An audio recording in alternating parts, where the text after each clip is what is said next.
tonight we're doing something a little different. And by different, I mean you're about to get absolutely destroyed by the Roman Empire. Like, within hours, maybe minutes. There was no sugarcoating this. Ancient Rome is not your cozy Pinterest aesthetic. It's hot, loud, brutal, and deeply uninterested in your survival. You think you'd make it? Spoiler alert, you probably won't survive this. So before you get comfortable, take a moment to like the video and subscribe, but only if you genuinely enjoy what I do here. And hey, drop your city and the time you're watching in the comments. I want to know who's brave enough to face Rome with me tonight. Now, dim the lights, maybe turn on a fan for that soft background hum, and let's ease into tonight's journey together. You blink awake on a dusty stone road. There's no pavement, no cars, just sandals slapping on uneven cobblestones, and the pungent scent of wet straw and human sweat.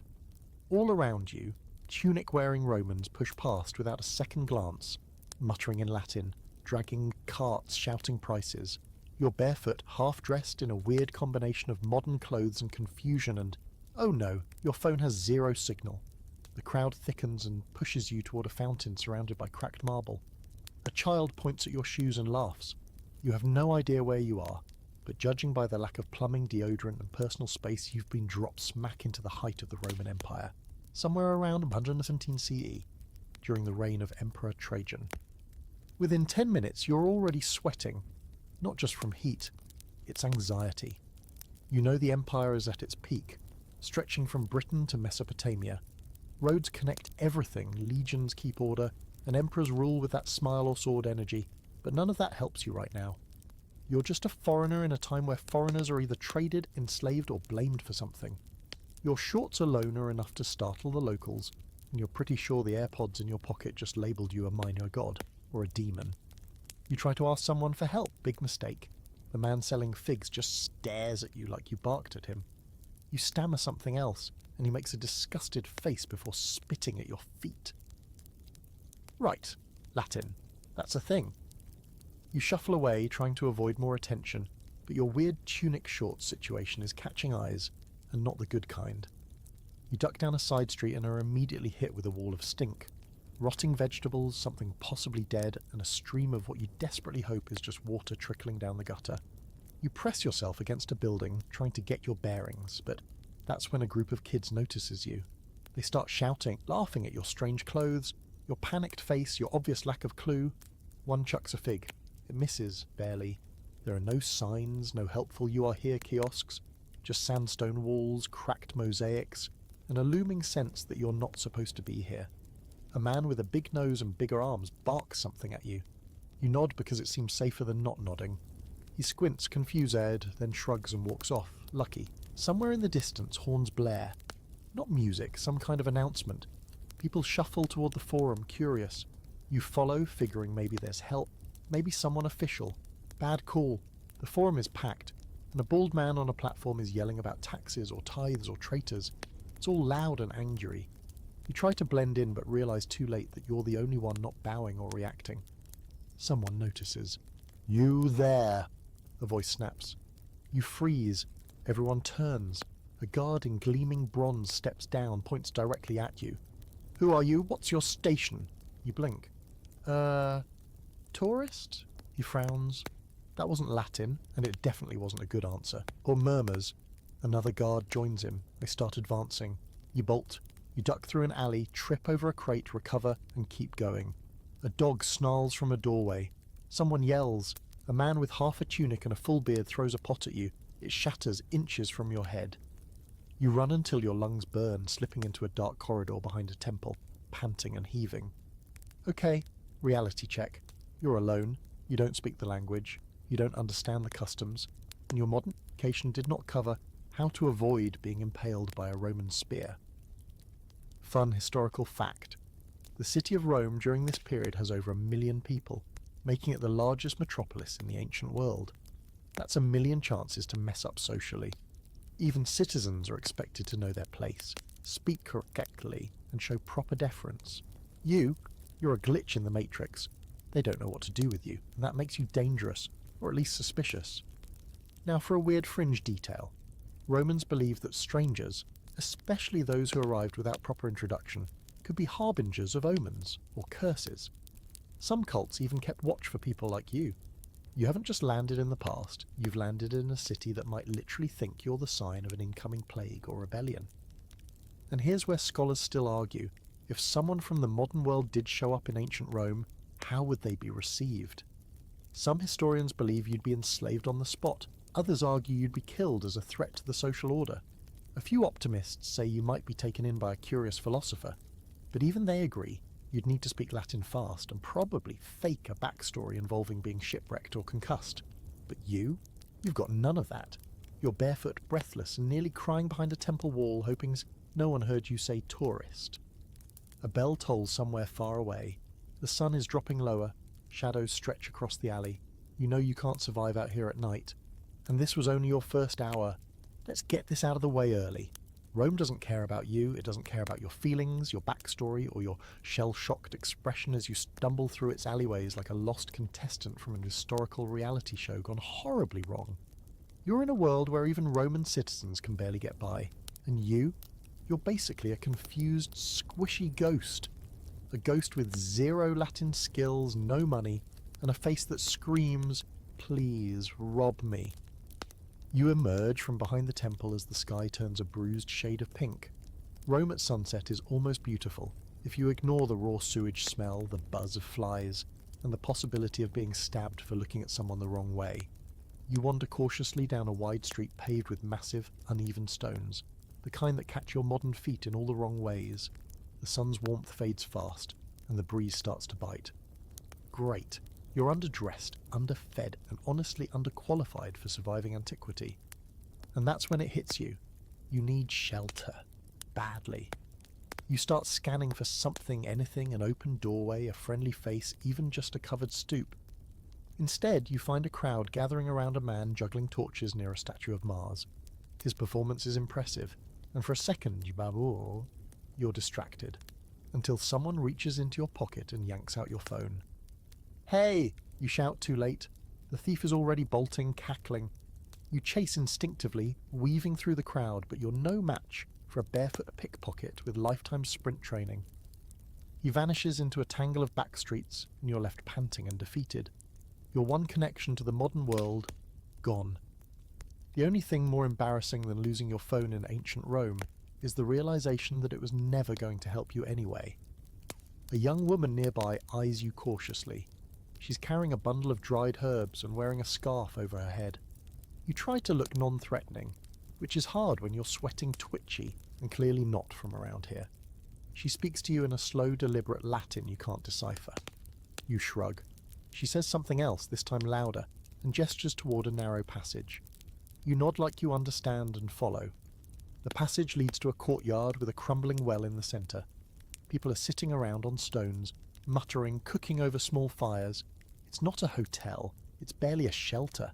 It's a makeshift inn for travellers and vagrants, the Roman equivalent of a sketchy hostel that smells like old soup and worse decisions. But it's dry, and for the first time all day, you're not running. You find a spot on a stone bench near the edge of the courtyard and try to settle in. Someone hands you a crust of bread. You take it, cautiously. It's rock hard and tastes like mildew and sawdust, but you eat it anyway. Hunger is hunger. You try not to think about sanitation, or the fact that everyone here is sharing food with visibly dirty hands. You're starting to understand why Roman life expectancy wasn't exactly impressive. Historical side note, the average Roman lifespan hovered around 35 years, if you were lucky. Disease, poor nutrition, and endless wars kept things pretty grim. And don't even get started on sanitation. Sure, they had aqueducts and public baths, but that doesn't mean anything when raw waste still gets dumped in the streets. But here's a weirder detail. Romans were obsessed with curses. Not just casual grumbling, but full-on curse tablets made of lead, engraved with the names of enemies and tossed into sacred springs. If someone wronged you, you didn't write a bad review. You called upon the gods of the underworld to ruin their life. You're kind of hoping no one's done that to you yet, but the night's still young. You try to sleep curled up with your back against the wall, using your arm as a pillow. The stone is cold. Bugs crawl nearby. Somewhere a baby cries. A dog barks endlessly in the distance. You don't sleep. You shiver and doze and wake in a panic more times than you can count. The stars overhead are dim behind city smoke. You wonder if you're dreaming. You wish you were dreaming. Then someone screams. You jolt upright. There's shouting in the courtyard. Two men arguing in slurred Latin. One swings a jug. It shatters against the wall. The other lunges with a knife. Everyone else barely reacts. Apparently this is normal. You shrink into your corner, pretending to be invisible. It mostly works. The man with the knife is dragged away. The blood on the stones glistens in the firelight. You're not in Kansas anymore. You're not even in the ballpark. You're in a place where violence is ambient noise and sleep is a luxury. You think about trying to run, find a better place, a richer area, but you've seen how the wealthy live here. High walls, locked gates, private guards who'd stab first and ask questions never. There's an open debate among scholars about how easy it would be for a stranger to simply blend into Roman society. Some argue that the cosmopolitan nature of Rome would allow a clever, observant foreigner to fake it, especially if they had a good cover story. Others say nope, Romans were fiercely tribal and social identity was everything. Without proper clothes, a patron, and fluent Latin, you were toast. You try to get comfortable again, but your hip is numb from the stone. You sigh and stare at the flames in the centre of the courtyard, wondering how long you can survive like this. You're already dirty, hungry, and deeply aware that you smell like fear and desperation. You need a plan, something better than hope not to die tomorrow. But as you close your eyes and try again for sleep, one thing is crystal clear. Rome doesn't offer mercy to the lost. It offers spectacle, and you, unfortunately, are already part of it. Morning comes like a slap. No soft sunrise, no bird songs, just shouting. Somewhere nearby, someone's yelling about goats, loudly, and with feeling. You crack one sticky eyelid open to a grey Roman morning sky and realise your body aches in places you didn't know existed. Your back feels like it lost a bar fight with a brick wall. Your feet are blistered. Your mouth tastes like despair and ancient dust. You sit up slowly, bones groaning like you're 90. Around you, the courtyard's already alive with motion. Vendors pass by hawking bread and olives. A woman is trying to scrub a stain out of her tunic using water that looks like it crawled out of a gutter. The man who almost got stabbed last night is sitting across the fire pit, now laughing and missing a few teeth. Apparently grudges last about as long as the wine here. You decide to risk it. You're starving, filthy and confused, but at least you're not dead yet. You need food, and maybe, if the gods are feeling generous, someone who can understand even a word of English, or French, or emoji. You shuffle into the main street, trying not to look like a soft target. It doesn't work. You still look like a hungover statue of confusion wearing the Roman equivalent of a burlap sack and shame. Your stomach makes a dramatic protest as you pass a street vendor grilling fish over a smoky pit. The smell hits you like a freight train, salty, oily, and somehow sour. Next to the grill is a vat of what looks like brown paste and smells like, well, imagine the worst parts of a fish in a compost heap had a baby. That's garum, a fermented fish sauce that Romans love with a borderline religious fervour. You take one cautious sniff and instantly regret having a nose. Still, hunger wins. You mime eating, point at a chunk of bread with what might be fish baked into it, and slap down the only coin you grabbed from that sketchy sleeping guy's pouch in the courtyard. The vendor eyes you, sniffs the coin, shrugs, and hands you the food. Progress. You bite, mistake. The bread is stale. The fish is rubbery. The garum is everywhere. It hits your tongue with a rush of rot, salt, and what you can only describe as ancient rage. Your body tries to revolt. Your gag reflex flirts with rebellion. But you chew, you swallow, and you survive, barely. Fun fact, garum was the ketchup of the Roman world. It went on everything, from meat to fruit. They even mixed it into wine. That's right, fish wine. You silently thank your ancestors for inventing pizza and move on. As you meander through the market square, you try to listen, to pick up any word that sounds familiar. But the Latin flying around is fast, slurred, and heavy with regional dialects.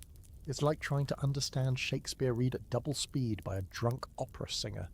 You make eye contact with a merchant and try your best Latin-adjacent hello. It comes out sounding like a sneeze and a question mark had a baby.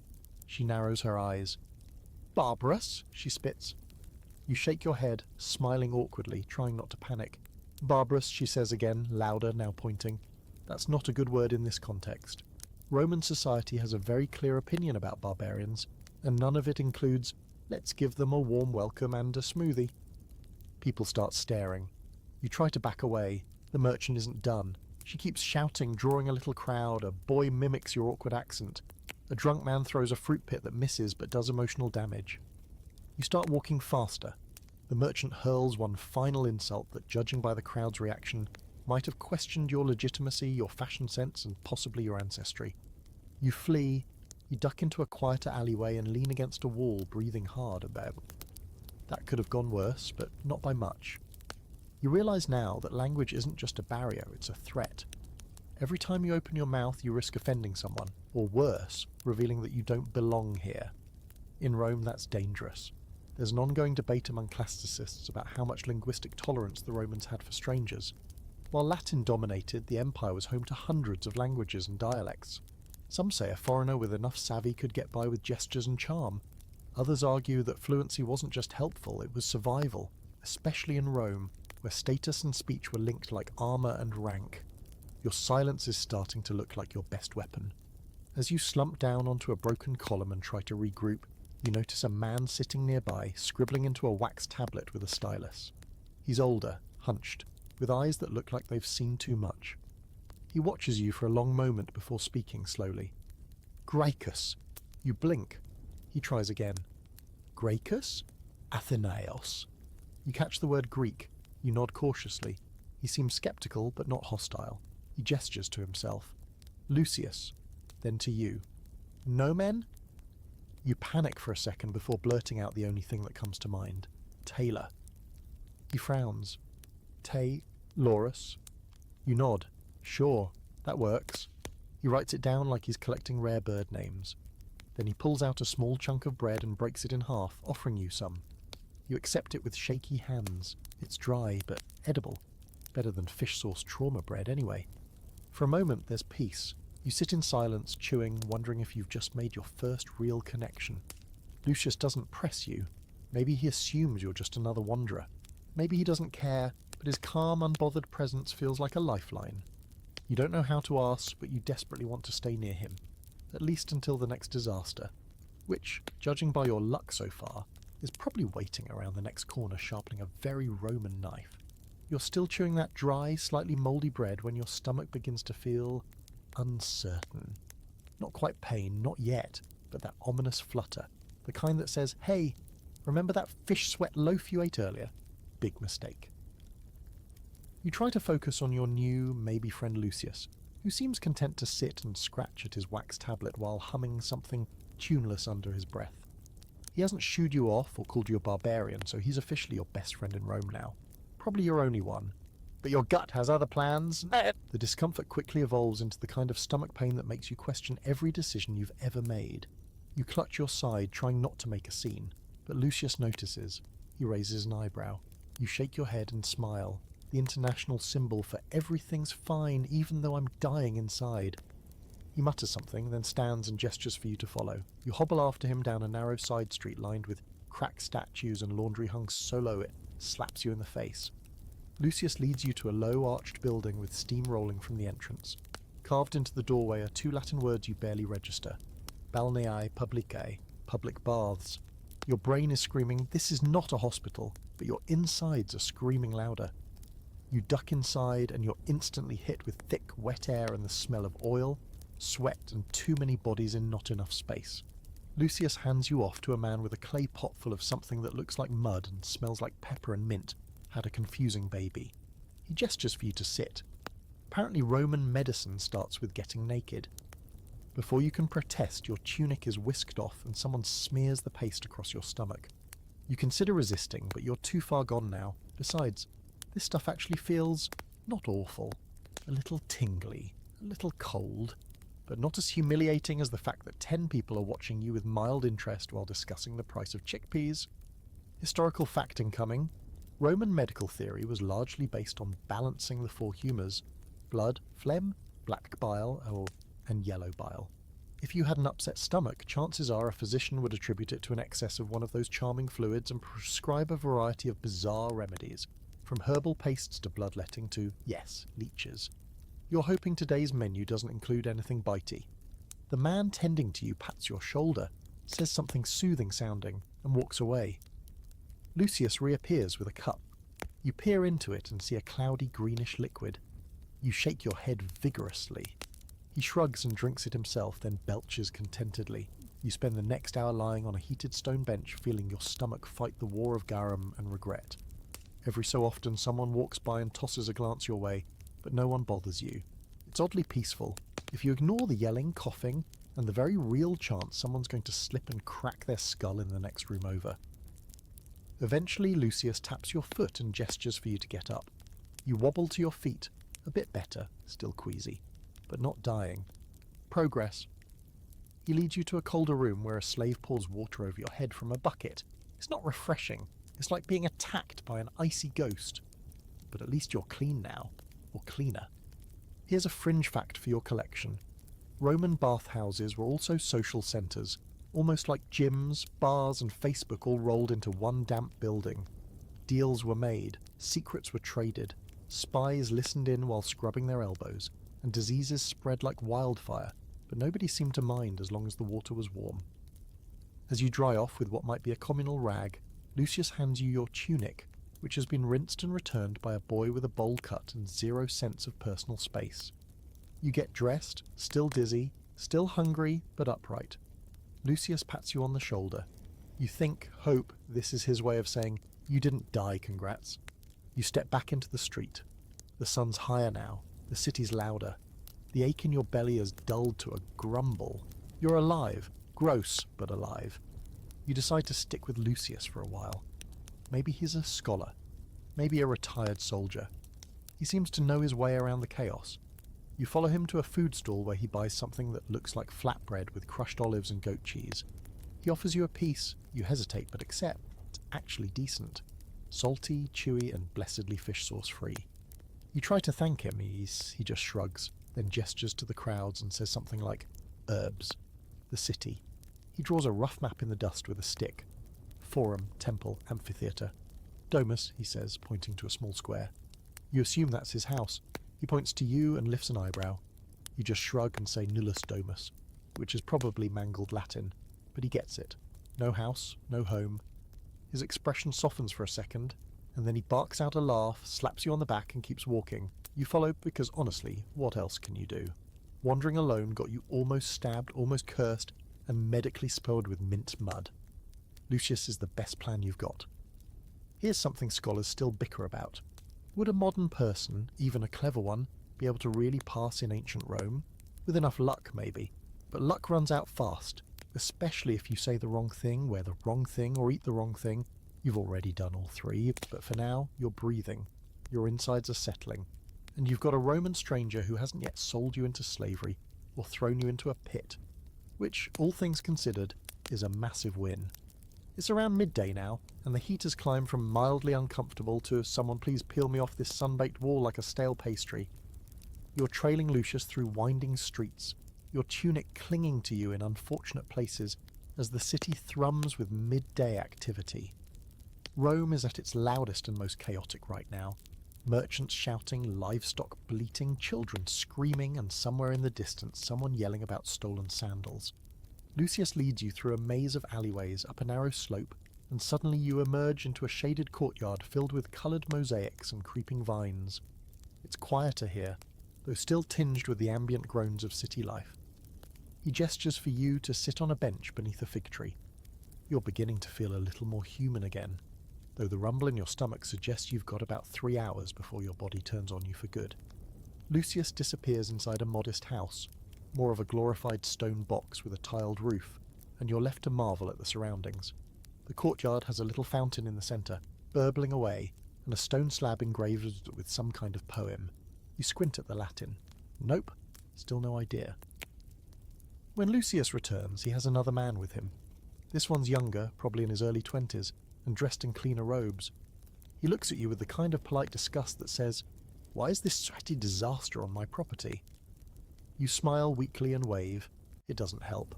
Lucius mutters something to him, possibly your name, or at least the mangled Taylorus version, and the young man raises an eyebrow. They have a brief exchange, too fast for you to follow. Then the young man, let's call him Snobius, turns to you and speaks slowly, carefully, with exaggerated vowels. You catch about 3 words. Name, where, and something that might be clothes or clowns. You try to respond with basic miming. Me, you say, pointing to your chest. From far, very far, you point to the sky. Other place. You sound like a toddler who hit their head too many times. Snobius doesn't look convinced. Lucius, however, just chuckles and waves you both inside. The interior is cool and smells faintly of oil and roasted grain.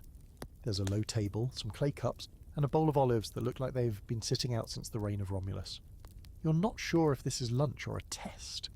Lucius pours a cup of water and hands it to you. You hesitate, 21st century instincts screaming bacteria, but drink anyway. You're already committed to this timeline's diseases, might as well hydrate. Here's a historical detail that might surprise you. While many Roman homes had access to aqueduct-fed water, contamination was still a problem. Lead pipes were everywhere, and though the debate over whether they caused widespread poisoning is ongoing, we can agree on this. Modern plumbing is a miracle you will never again take for granted. After a few more awkward exchanges and a lot of gesturing, Snobius seems to ease up a little. He points to himself and says, "Quintus," finally, a name. You nod. "Tailorus," you offer again. He nods, frowning, like it's still not sitting right with him. Then Quintus does something unexpected. He pulls out a wooden writing tablet, scribbles a few Latin words, and shows it to you. You stare blankly. He sighs, scribbles again, this time drawing a crude stick figure with arms raised and the sun above it. You point at the sun. "Sol?" You try. He nods. You point at the stick figure. "Homo?" He grins, little. "Imber?" he says, tapping the top of the figure. "Rain." "Ah, weather. You're playing charades with a nobleman now. Fantastic. Despite yourself, you kind of enjoy it. It's the first actual connection you've made outside of Lucius. And even if it's awkward and slow, it beats being chased with a broom or mistaken for a demon. Eventually Lucius leaves the two of you alone. Quintus stands, gestures for you to follow, and leads you through a series of corridors into what looks like a personal study. The walls are lined with scrolls, the air thick with the scent of beeswax and old parchment. He hands you one, watching your reaction. You unroll it carefully. Latin text, hand-scribed, probably poetry or philosophy. The letters blur together, and you shake your head. "Too hard," you mutter. He nods, seeming almost pleased with your honesty. Then he pulls out something completely unexpected. A map. Not just any map, a really old one. You recognise the Mediterranean Sea, some oddly shaped land masses, and a lot of stylised ships and beasts. He points to Rome, then to the east, tapping places like Alexandria and Athens. You nod, unsure what he's getting at. Then he points to you and shrugs. "Under?" You pause. What do you say? "America doesn't exist yet. England, still tribal." You point vaguely west. "Beyond the ocean," you say. "Far." Quintus blinks, then chuckles like you just said you were from Atlantis. He scribbles something in his notebook, maybe delusional in Latin. You spend the rest of the afternoon trying to mime your way through basic questions. He asks about your clothes. You show him the stitching. He asks about your teeth. You smile, and he mutters something in awe. Dental hygiene must be mind-blowing to him. Eventually you ask to rest, and he shows you to a small storage room with straw mats. It's not luxurious, but it beats stone benches and mystery lice. Here's a weird fringe fact to file away. Romans were incredibly superstitious about teeth. They believed losing them young was a sign of bad fortune, and amulets were sometimes worn just to prevent it. Your cleanish, mostly straight modern teeth, straight up sorcery. That night, lying on the mat, you start to think maybe, just maybe, you've found a rhythm. A tiny space where you're not being accused of heresy or offered fermented fish sludge. Quintus is curious, not hostile. Lucius, quiet but kind. Maybe there's hope here. But let's not forget, Rome is a city of masks. And right now, yours is made of threadbare lies, bad Latin, and dumb luck. If it slips, you're one poorly timed sneeze away from the executioner's block. You wake up in a dark room to the sound of something dripping, slow, rhythmic, and unsettling. For a moment you forget where you are. Then your nose reminds you, straw mat, damp walls, and a lingering aroma of olive oil, dust, and other people's feet. Ah yes, Rome, still here. You sit up, bones stiff, and stretch under the low wooden ceiling. Light spills through a tiny slit of a window, casting shadows that make you look like a haunted scarecrow. You've slept in worse places, but only in nightmares. Footsteps approach outside. A slave, young, scrawny, and clearly regretting his life, pokes his head into the storage room, gestures at you with a grunt, and tosses you a fresh tunic. Or at least fresh by ancient standards. It smells only mildly of mould. You pull it on, follow him out into the main house, where Lucius and Quintus are seated, sipping watered wine and tearing apart a loaf of dark bread. They wave you over. You nod, trying to act like this is totally normal, and you weren't just using a straw mat as a mattress in a world with no toothpaste. Quintus gives you a quick glance and tosses you an olive. It's hard and bitter. You choke it down because, as always, hunger is the boss of you now. After the brief breakfast, Quintus claps his hands and gestures for you to follow. He's beaming, like a man who has a fun errand planned. You're hoping this involves food or learning more Latin, but you start to get suspicious when he hands you a folded strip of linen, a pair of sandals that look barely legal, and a bar of soap the size of a brick. You're going out, again. You follow him through the market, past temples and shouting vendors, until you arrive at a towering arched structure covered in marble and noise. People are streaming in and out, chatting, yelling, laughing. The air smells like charcoal, perfumed sweat, and something roasted. You catch a whiff of urine too. Lovely. And that's when you realise where you are. The Thermae, a Roman public bathhouse. Again. This one is enormous. Dozens of rooms, layers of steam, coloured murals on every wall. You were at a bathhouse before, but that was more back-alley medicinal chaos. This is the elite stuff. Quintus clearly wants to show you the full Roman cleansing experience, and based on the grin plastered across his face, it's going to be very, very awkward for you. You enter a dressing room and suddenly you're surrounded by dozens of half-naked men lounging on benches or oiling each other's backs. You try not to panic. Nudity is not just casual here, it's expected. You look at your linen wrap and the implied expectation. Quintus is already half disrobed and chatting with a man who appears to be entirely made of muscle and hubris. You swallow your pride, clothes off, linen on, feet into sandals. You try to hide the panic on your face as you shuffle through the arches into the tepidarium, the warm room. It's like walking into a steamed salad. Marble benches line the walls, and people are reclining, pouring water over themselves, chatting like it's the town square. Quintus grabs a jar of olive oil, dips his hand in, and starts coating his arms and chest with practiced efficiency. Then he points at you and gestures to your skin. You blink. He wants to oil you. This is happening. A bearded man nearby laughs and says something you don't catch, but you're pretty sure it's Latin for, "This guy has never exfoliated in his life." Quintus takes matters into his own hands, literally, and smears a generous glob of oil on your shoulders. It's a moment. You smile awkwardly, not knowing whether to say thank you or apologise. After the oiling comes the strigil, a curved metal tool for scraping dirt, sweat, and dignity off your skin. Quintus demonstrates on his arm, and then hands you one. You scrape cautiously, surprised at the amount of grime that comes off. You're a human crayon being peeled. It's gross, but weirdly satisfying.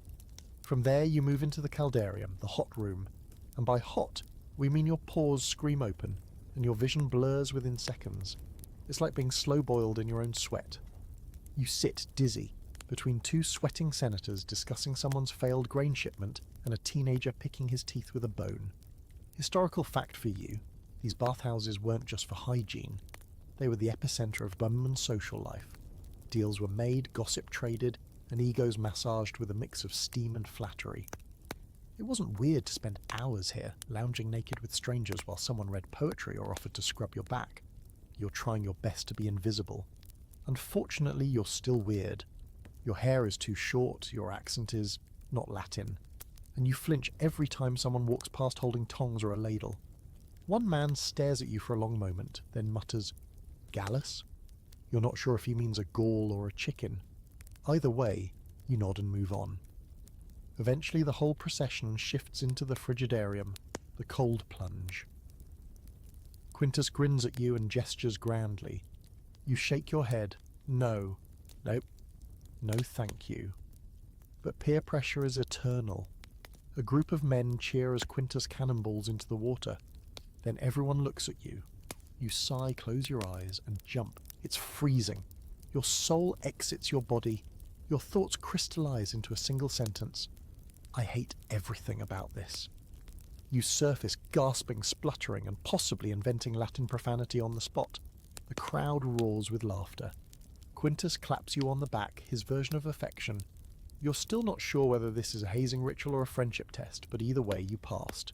Kind of. Here's your quirky fact of the day. Some Roman bathhouses employed professional armpit sniffers. That's right. People were hired to check for body odour levels and recommend additional scrubbing, which really makes you appreciate your stick of deodorant back home. As you dry off, again with a communal rag that probably has the personal history of a small nation, you feel oddly accomplished. You survived the bathhouse. You scrubbed off a few layers of fear. You didn't die of embarrassment or heat stroke. Progress. Quintus leads you out into the open air, now freshly scented with rose oil and misplaced pride. You both dress in silence.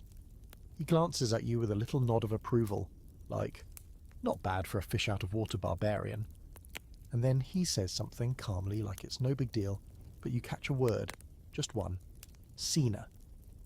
Dinner. Your stomach growls in response. Great. Now you get to embarrass yourself all over again at a Roman feast.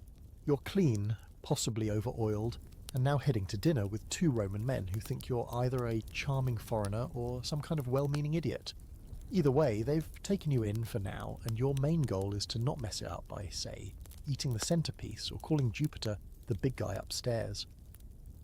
Quintus leads the way, chatting with Lucius while you trail behind, trying not to trip on your borrowed sandals, which are less footwear and more leather regrets. The streets of Rome at dusk glow amber, washed in that perfect golden hour light that would make a modern influencer weep. Smoke drifts from kitchen grates, and the air buzzes with smells. Roasting meat, boiling lentils, fresh bread, and the occasional alarming whiff of whatever passes for garbage disposal in a city without trash collection. You keep your head down, partly to avoid attention, but also to dodge the buckets of waste being flung from windows. Romans really love gravity-based sanitation. You reach the Domus, Quintus's family home, and this place is a step above everything you've seen so far. Columns, painted frescoes, a tiled entryway with a warning written in mosaics that you're 85% sure says "Don't be annoying."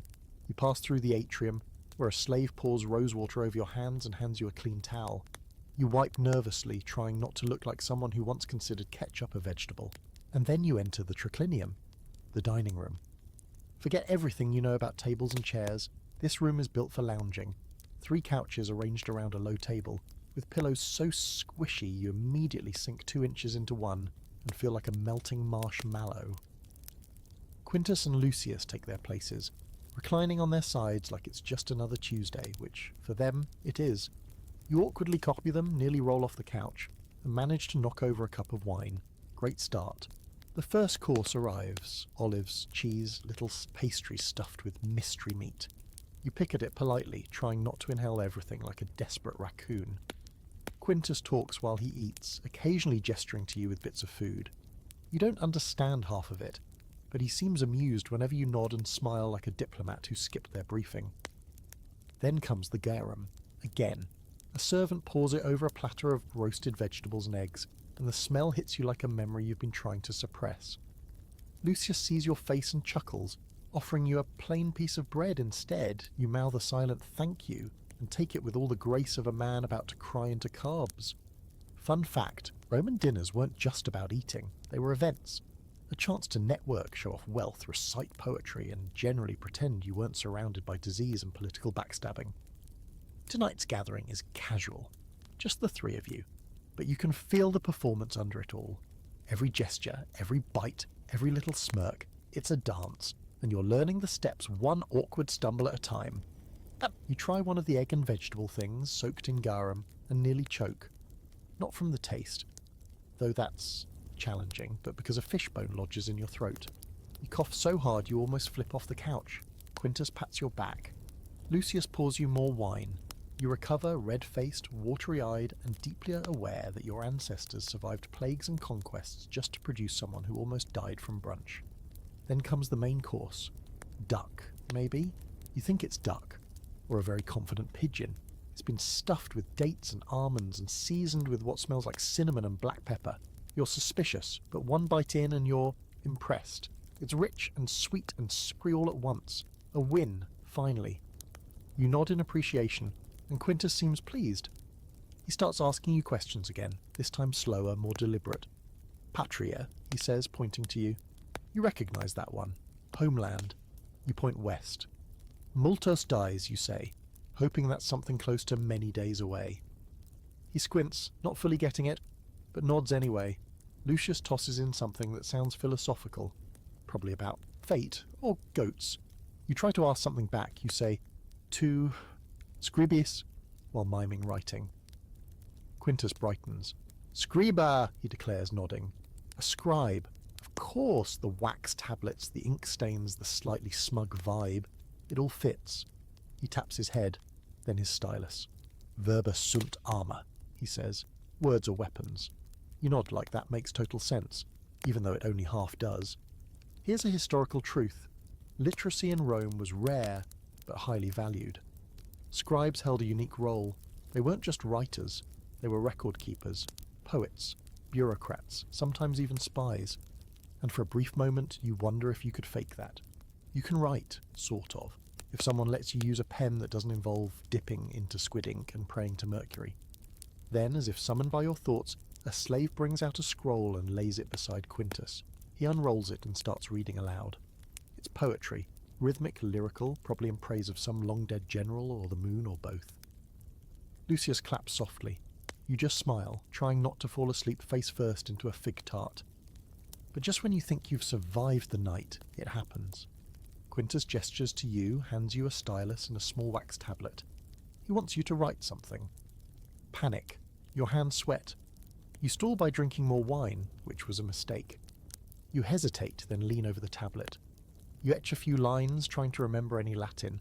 You end up writing a sentence that probably says the sky speaks with foot apples. Quintus reads it, blinks, smiles politely. Lucius raises one eyebrow and then bursts out laughing.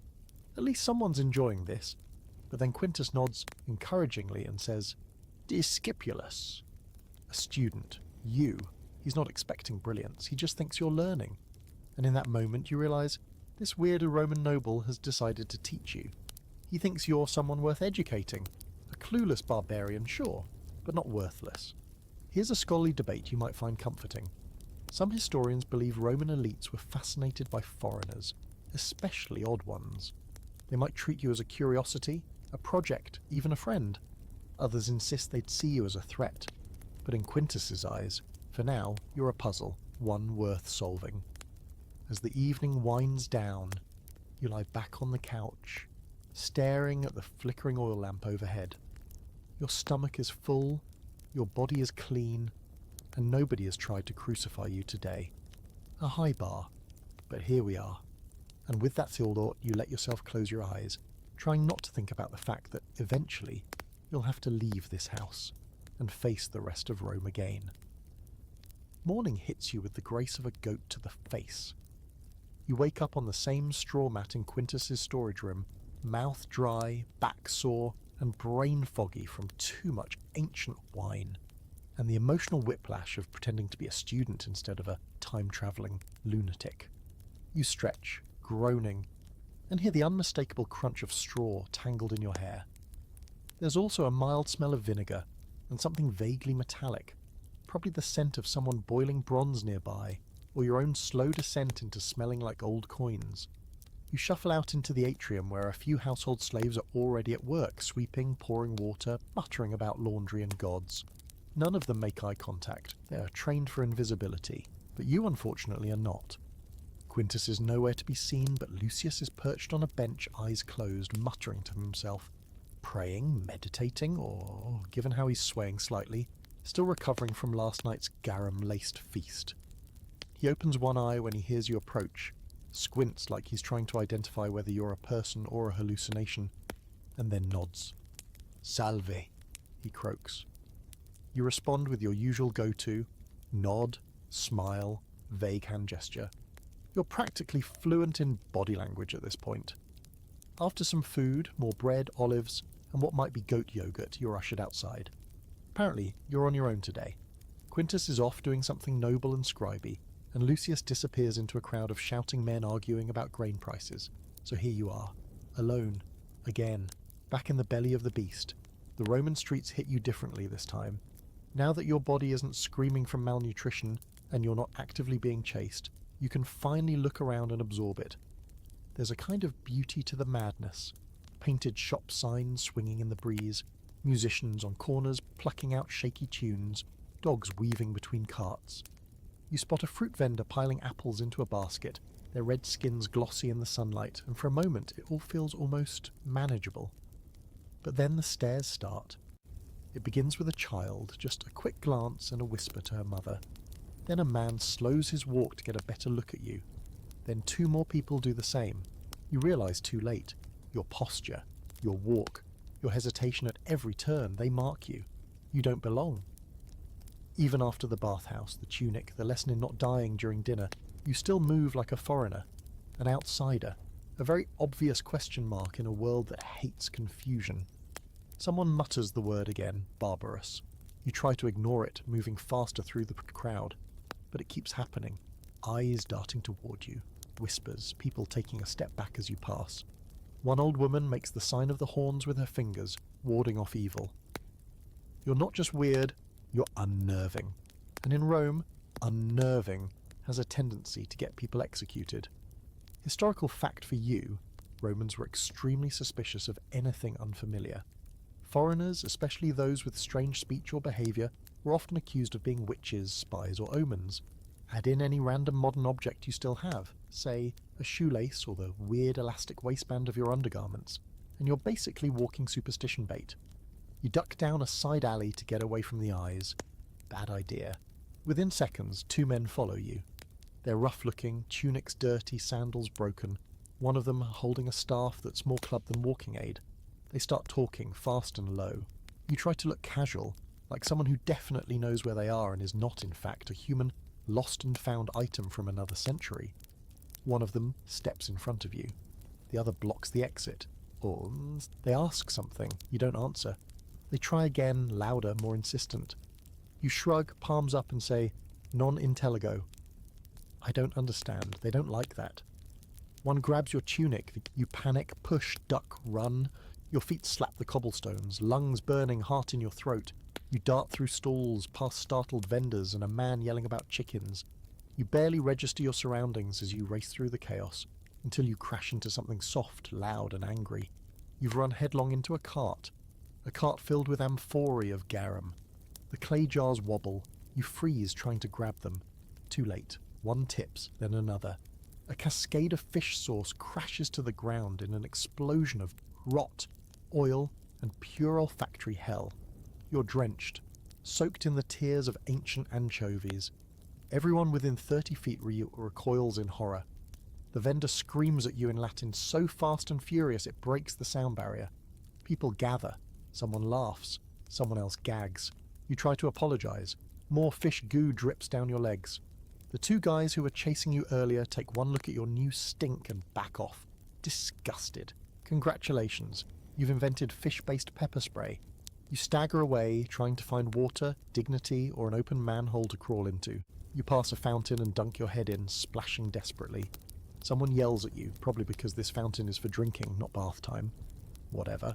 Your eyeballs were at risk. Priorities. Weird fringe fact? Garum was so prized it was once used as payment for taxes in some regions of the empire. There were entire factories devoted to fermenting vats of fish guts for months at a time. The workers, often slaves, and they reeked. You now smell like them. Congrats! You've joined the ranks of the ancient world's most aromatic labour force. You find a quiet wall and slump against it, dripping and miserable. The crowd has mostly dispersed, though you're pretty sure the smell is still wafting downwind like a curse. You try to breathe through your mouth and think. There's an open question among historians about how Roman crowds would treat someone like you long term. Some suggest curiosity might turn into acceptance. Others argue it would curdle into fear, and fear into violence. Right now you're a spectacle. A foreigner with weird speech, bad luck, and terrible choices in lunch stops. You know you need to change this fast. You can't keep wandering the city solo, getting mistaken for a demon, a criminal, or both. You need a cover story, a reason to exist. Something better than random, sweaty mystery man who crashes dinner parties and ruins condiments. You scrape what dignity you have left off the cobblestones, wring out your tunic and start walking. back to Quintus, back to whatever plan he's got. Because if you don't figure out who you're supposed to be here, someone else will decide for you. And Rome? Rome doesn't do second chances. You stink of fermented regret and possibly fish-based divine punishment as you limp back toward Quintus's domus. The stench of garum has soaked into your skin, your sandals, and probably your soul. People on the street veer away from you like you're a walking plague warning. One man actually mutters a prayer and drops a tiny clay figurine at your feet. You don't know whether to be offended or honoured. Either way, you leave it there and keep walking head low, dignity somewhere several miles behind you. When you finally arrive at the house, the doorman, the same stone-faced older man who has ignored you every other time, actually wrinkles his nose. He doesn't speak, just steps aside with a look that says, "Don't drip on the floor, freak." Fair. Inside, the air is cool and perfumed, a cruel contrast to your own personal horror show. You shuffle through the atrium, already hearing footsteps approaching. Quintus appears, holding a wax tablet in one hand, looking every bit the clean, well-bred Roman scholar. His eyes widen as he sees you. "Quid est hoc?" he asks, voice caught between curiosity and horror. You shrug. "Garum, you say... can you say?" He flinches, like you just said demon blood. You point at yourself. "Garum accidentum." That's not real Latin, but it gets the point across. You mime a jar tipping and falling. He groans and rubs his forehead. Lucius enters next, takes one whiff, and just turns around without a word. You stand there, dripping on mosaic tile, fully aware that this is the low point of your new Roman life. Or at least you hope it's the low point. If things get worse than this, you're going to need a time machine and about 4 therapists. A servant appears and wordlessly gestures for you to follow. You do, limping behind like a soggy ghost. You're taken through a narrow corridor to a back room you haven't seen before. A utilitarian space with buckets, rags, and what looks like a cauldron over a brazier. A slave is already stirring something that smells like soap and smoke. She gestures to a stool. You sit, and she pours lukewarm water over you while muttering in what might be a mix of Latin and general disdain. You sit still while she scrubs, and scrubs. She practically scours you like a dirty floor, scraping under your nails, scrubbing behind your ears, muttering "garum" over and over like it's both a curse and a diagnosis. When she's done, you're raw, red, and smell faintly of ash and lavender. Better, but still emotionally tenderized.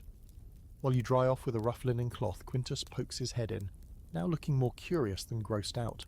He raises an eyebrow. Again? You nod. Again? You mime someone chasing you. Hominus? Rapiant? That might mean men grabbed me or men turned into rapids. Either way, he gets the gist. You point to yourself. Alienus. Stranger. He sighs, then enters fully, folding his arms. You think he's going to scold you, maybe send you packing. Instead, he walks over, places a hand on your shoulder, and says something deliberate and slow. Multi hic timent quod nescunt.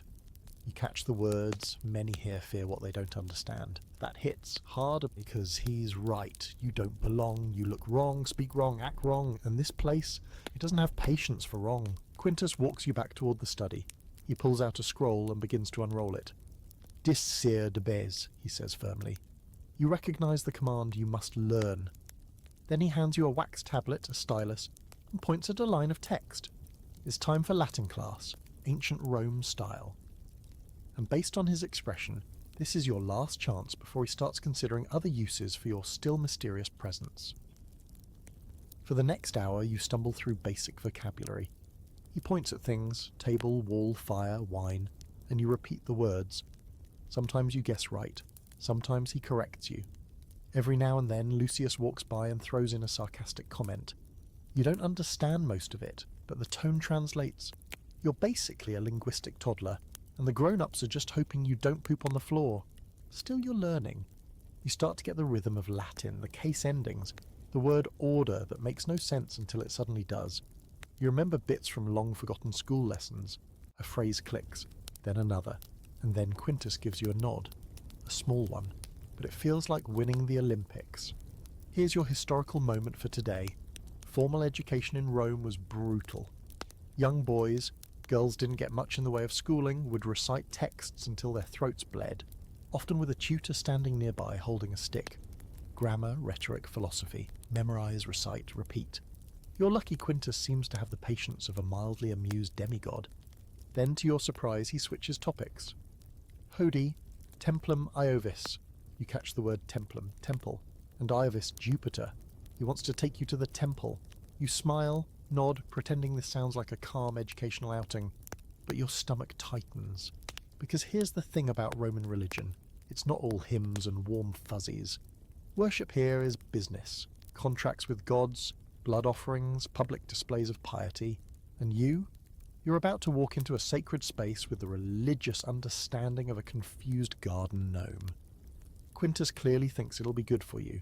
He talks as you walk, explaining things slowly, gesturing toward altars, using hand motions to explain concepts like sacrifice and divine favour. You try to follow, nodding along while also watching your step. These temple steps are high, slick with wear, and absolutely designed to take out the clumsy. Inside the temple, the air changes. Cooler, still, heavy with incense. The statue of Jupiter looms ahead. Massive, golden, eyes that seem to watch you back. Priests in white togas shuffle around, murmuring prayers. A goat bleats somewhere in the background, and you sincerely hope it's not part of the demonstration. Quintus kneels, mutters a prayer, then gestures for you to do the same. You follow his lead, copying the bowing, the hand motions, the murmuring. You try to fake a whispered prayer. Jupiter, Maximus, thanks for not killing me. You wince, probably not canon. Then Quintus takes out a small offering, bread and wine, and places it at the altar. You try to mirror him, placing a coin Lucius gave you earlier. He nods, satisfied. A priest passes by and gives you a double take, frowns, but says nothing. Close call. Quintus whispers, Melius, better.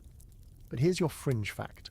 Jupiter was often seen not as a merciful father figure, but a vengeful, contract-enforcing cosmic landlord. True up and lightning wasn't metaphorical, it was destiny. You suspect your awkward presence here has probably triggered a few minor curses.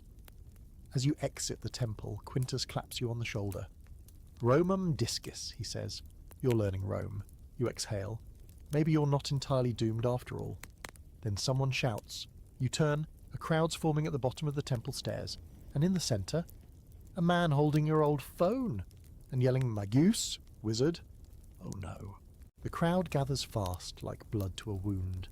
You barely have time to process what you're seeing, before the shouting turns to pointing, and the pointing turns to pushing.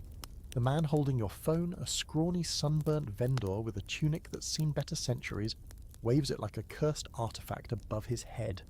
It glints in the sunlight, a black, smooth, impossibly modern rectangle in a world of clay and bronze.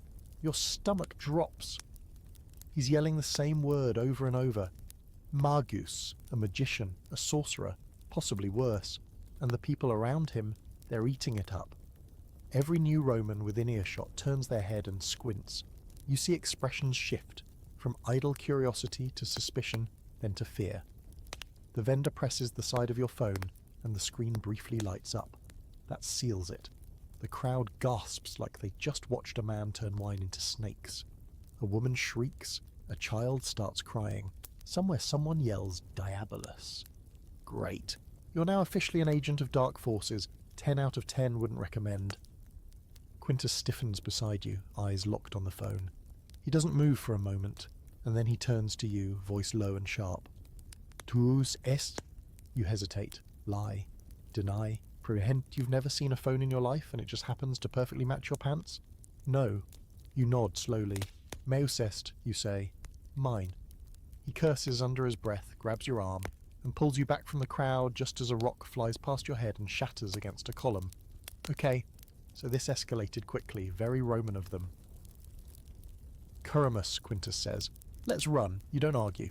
You bolt down the temple steps, Lucius somewhere behind you, shouting at someone to make way. People part, sort of, but there's chaos now. The shouting man is still waving your phone, but others are chasing you, young men angry and energized by the whiff of danger. To them, you're not a confused traveller. You're a walking offence to the gods, and Rome does not tolerate offence lightly. Historical sidebar. Accusations of sorcery in ancient Rome were taken extremely seriously. You didn't need to actually conjure fire or fly, just owning unfamiliar tools, performing strange rituals, or even having foreign religious symbols could get you arrested, tortured, or executed. And guess what a glowing rectangle with touch controls looks like to someone whose most advanced gadget is a wax tablet?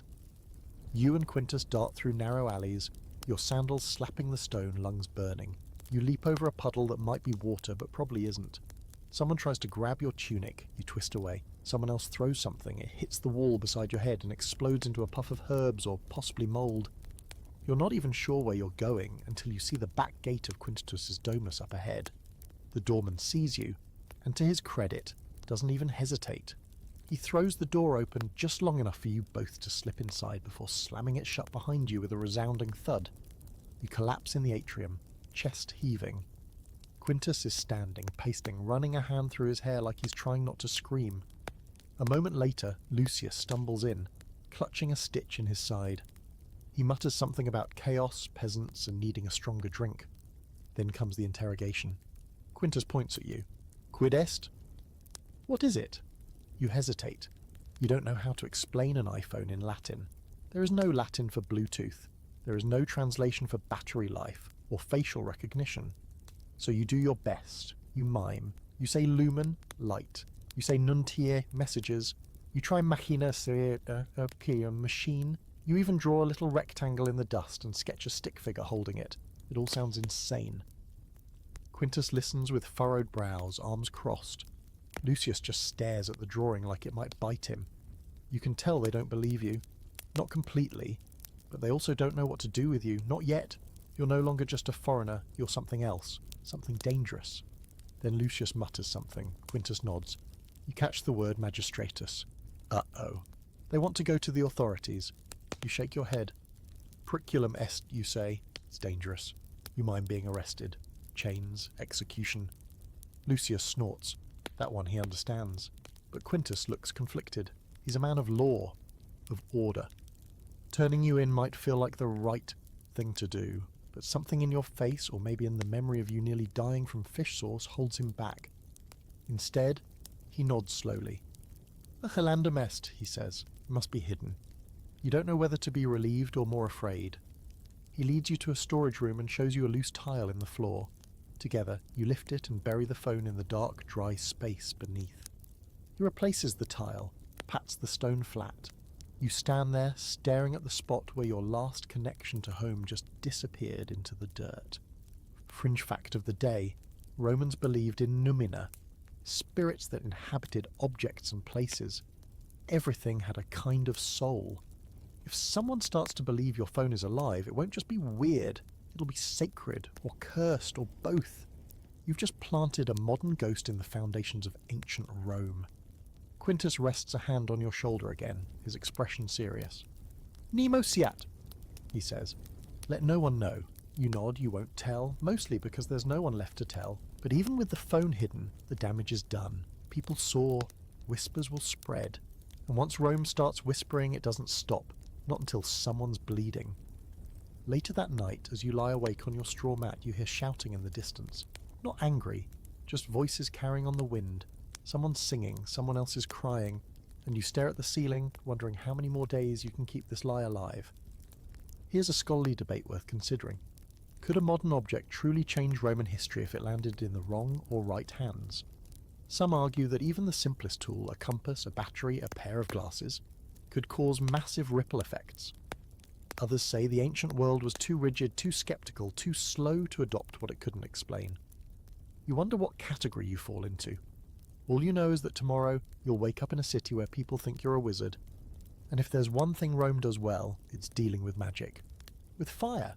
Sleep, when it finally comes, is the kind that doesn't heal.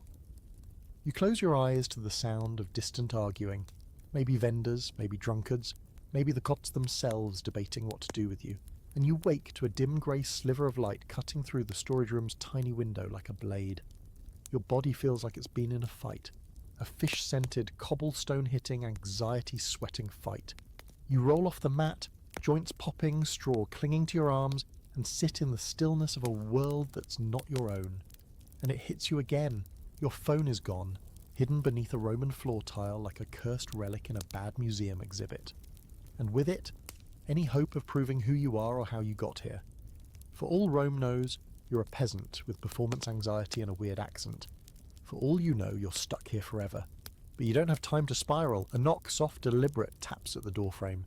A young slave, eyes low, hands you a folded tunic and gestures that it's time to go.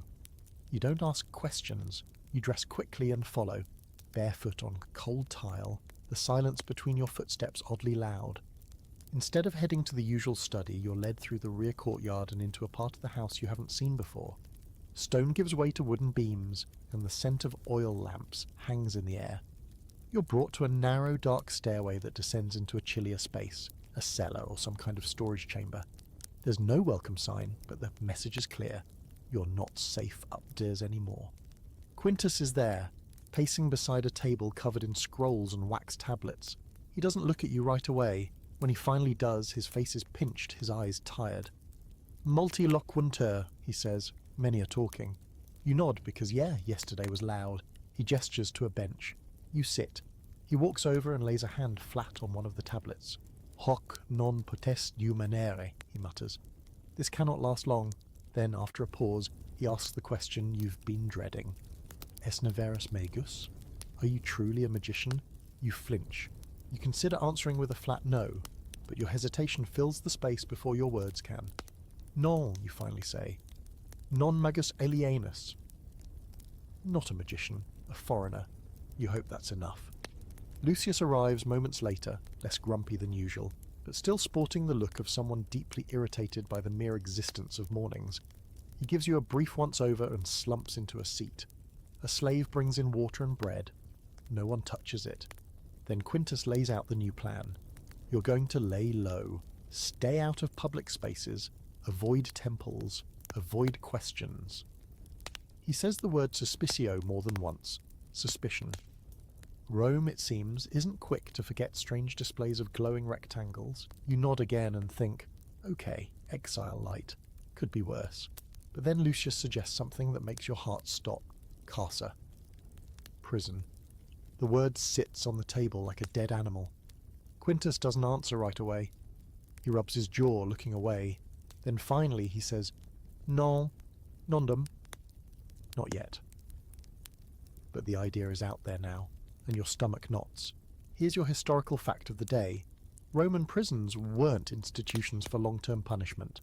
They were holding cells, dank, dark, rat-infested, used to keep people until trial or execution. You weren't supposed to stay long because no one could stay long. Disease and despair would finish you off before the magistrate even picked up his stylus. You ask slowly, Ubi, carcer? Where is the prison? Quintus frowns but humours you. He draws a quick map in the dust on the floor. A few landmarks you recognise, then a box and a word, Tullianum. You've read that name somewhere. The Mamertine prison. Legendary, lethal, allegedly the place where enemies of the state waited to die. Lucius snorts and says something sarcastic involving the word praetor, which you think refers to the magistrates. Maybe he's mocking their sense of justice, or yours. Either way, it's clear. If someone decides you're a threat, that's where you'll go. The idea of being locked in a hole beneath the forum while people debate your fate over lunch makes you shiver harder than any Roman bath ever could. You two speak up. Possum discedere? Can I leave? Flee is what you really mean. Disappear. Go full ancient fugitive. Quintus tilts his head, then says, Fugere non est solutio. Running is not a solution. And he's right. Because where would you even go? The empire stretches in all directions. The moment you open your mouth outside the city, someone will mark you as foreign, or worse. Even within Rome, you can barely survive a shopping trip. He has another idea. He points to a scroll. Philosophiam. Philosophy. You blink. You just asked if you should go on the run, and he's offering you Plato. Quintus explains slowly that his teacher, an older scholar named Septimus, runs a small group of students in the Subura district. Hidden, discreet. Not the kind of place people come asking questions. He could take you there, maybe pass you off as a mute or a foreign student. Give you something to do while this all cools off. It's absurd. You're barely literate in Latin, and now they want to drop you into a room with toga-clad Socrates fanboys debating the meaning of honour while sipping fig wine. And yet, you nod. because what else is there? Fringe fact. Rome loved its philosophers, but only as long as they stayed in their intellectual lane. Once they started questioning the gods, the emperor, or the economic system, oops! Suddenly people started falling down staircases or accidentally choking on grapes. The rest of the day passes in quiet tension. Quintus gives you a primer on basic phrases, Lucius dozes in the corner, and you try not to imagine what a Roman dungeon smells like. That evening, Quintus leaves briefly and returns with a new tunic for you. Plainer, rougher, less suspicious. He hands you a scroll and says, Legere tenta. Try to read. You spend an hour stumbling through it. He doesn't laugh. Later in the dark, you whisper to yourself over and over, Non magus, discipulus, alienus, non periculosus. Not a magician, a student, a foreigner, not dangerous, a prayer, a mantra, a lie you hope becomes the truth. The Subura is alive before dawn. It's the kind of place that never really sleeps. It just lowers its volume to a murmur and then ramps right back up with the sun. Chickens cluck underfoot, dogs bark at shadows, vendors yell like it's their only hobby, and the air already tastes like hot stone, sour wine, and faint desperation. This is the Roman slum, the beating, grimy heart of the city where fire breaks out monthly, and no one's ever not yelling about something. If you thought you looked out of place in the Forum here in the Subura, you're practically a circus act. Quintus leads the way, head down, moving through the crush of bodies with that Roman confidence that says don't touch me unless you want to eat curb. You're trying to mimic him, shoulders square, gaze forward, but you keep catching smells you wish you hadn't, and every fourth person that bumps into you feels like a potential mugger or amateur assassin. If anyone notices the faint aura of, this man recently buried an iPhone, they don't say anything. After 20 minutes of navigating alleys, shouting beggars, and a group of children having a very aggressive stick fight, you arrive at a nondescript door wedged between two leaning buildings that look like they gave up on standing straight decades ago. Quintus knocks once, then again, in some rhythm that probably isn't secret code but still feels mildly dramatic. The door opens. An older man stands there, bald except for two wild tufts of hair that have formed a kind of permanent halo around his temples. His eyes are sharp and suspicious, and his nose is the kind that could have its own postal address. This, apparently, is Septimus. He looks at you like he's already disappointed in your entire bloodline. Quintus speaks to him rapidly in Latin, gesturing vaguely at you with the tone of a man explaining that he brought a stray home and swears it won't poop on the carpet. Septimus listens, grunts, then steps aside. You're in. The inside is dim and surprisingly quiet. There's a courtyard beyond the entry hall with a few other men and boys, students you assume, lounging on benches with scrolls in their laps and expressions ranging from bored to smug. One of them glances up at you, snorts, and returns to drawing circles in the dust with his toe. You're already popular. Quintus says a few last words to Septimus and then clasps your arm. Discere, certes, son, he says. Learn, but keep silent. You nod, and then he's gone, swallowed by the noise of the Subura as quickly as he arrived. You're alone now. Septimus eyes you again, then gestures to a bench. You sit.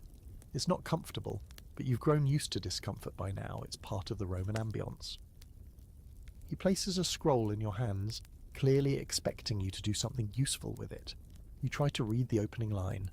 Virtus in media stat. Virtue lies in the middle. Something like that. You say it aloud, slowly, badly.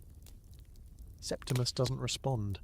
He just moves on to the next student, muttering something under his breath that might be, Gods help us. The lesson begins. It's philosophy, yes, but it's also public speaking, ethics, logic, more like ancient TED talks being tested out live. One student stands and reads a passage from Seneca, fumbling the grammar and drawing sighs from the rest. Another counters with a quote from Cicero and tries to launch into a rant about the nature of justice. You catch about every fifth word, but the performance is unmistakable. These aren't just students. They're future lawyers, orators, politicians. They're sharpening their tongues like swords, and you're here with a butter knife and a concussion. You try to stay quiet, nod at appropriate times, and look less confused than you are. It works, until Septimus points at you. 2, he says. You sit frozen. A bead of sweat trickles down your back. He tosses a short passage at you, 2 lines, maybe 3, and says, Leg. Read. You take the scroll. Your hands are shaking, but you do your best. Homo sum humani nihil a me alienum puto, you say slowly, tripping on the vowels. I am human. Nothing human is alien to me. The irony of that line almost makes you laugh. Septimus squints. The other students look up, more surprised than impressed. One snickers. Loqui potes? Septimus asks. You can speak. You hesitate. You nod. Param, you say. A little. And just like that, the mask cracks.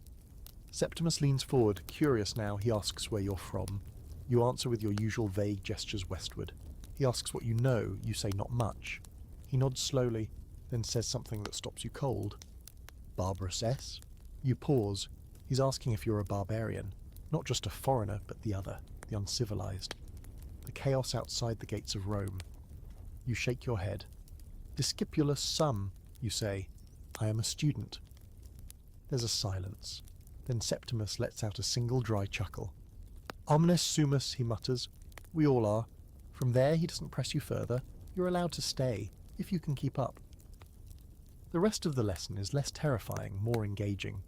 You even understand a few arguments. You scribble notes. You ask a question, quietly, clumsily, but it's still a question. A few of the students glance at you like you've grown a second head, but one actually nods. Impressed or amused, you can't tell. Here's a historical wrinkle. The Subura, while known for its danger and squalor, was also a melting pot of ideas. Philosophers, radicals, playwrights, all rubbing elbows with beggars and criminals. It was messy but fertile ground for thoughts that could one day upset empires. Later, during a break, one of the younger students, thin, sharp-nosed, smug in that teen genius kind of way, sidles up to you. You're not from anywhere near here, he says in Latin, eyeing you like a puzzle. You try to play dumb. He smirks. Don't worry, he says. Philosophy welcomes madness. You're not sure if that's reassuring or a veiled threat, but either way, he offers you a piece of fig, and you accept. As the sun sets, Septimus dismisses the group with a wave. You stand slowly, sore and drained, but something in your chest feels stronger. Not hope, not yet, but maybe a shape that could become it. You walk home with Quintus through the darkening streets, him asking questions, you answering in fragments. He seems pleased. At the gate of the domus, he turns and says, Fortasse tibi locus hic est. Perhaps there is a place for you here. You nod, grateful, but part of you knows better. You might have a seat in the school, a straw mat to sleep on, a few words of Latin carved into your brain, but you're still a stranger. And Rome never forgets a stranger with a secret. You don't plan on getting dragged into a religious ceremony the next morning, but, well, this is Rome, and plans are more like polite suggestions the gods ignore while they set everything on fire. It starts innocently enough. Quintus hands you a scroll over the breakfast and says something about a festival. You hear the words sacrum and templum and assume it's another quiet little visit to drop off some bread and maybe pretend to understand a prayer. Wrong, so very wrong. By mid-morning, you're being herded down a wide avenue crammed with people, banners, incense smoke and oxen covered in gold-leaf paint. The whole city's out to today. You're jostled shoulder to shoulder with senators, beggars, soldiers, and a man carrying what appears to be an entire cooked pig on a tray. Music fills the air, drums, pipes, something metallic being hit rhythmically, and all around voices chant in rough unison.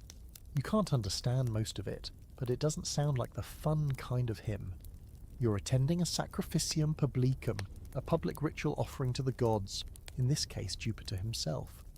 The people of Rome are asking for favour. You, meanwhile, are just trying not to vomit on a priest.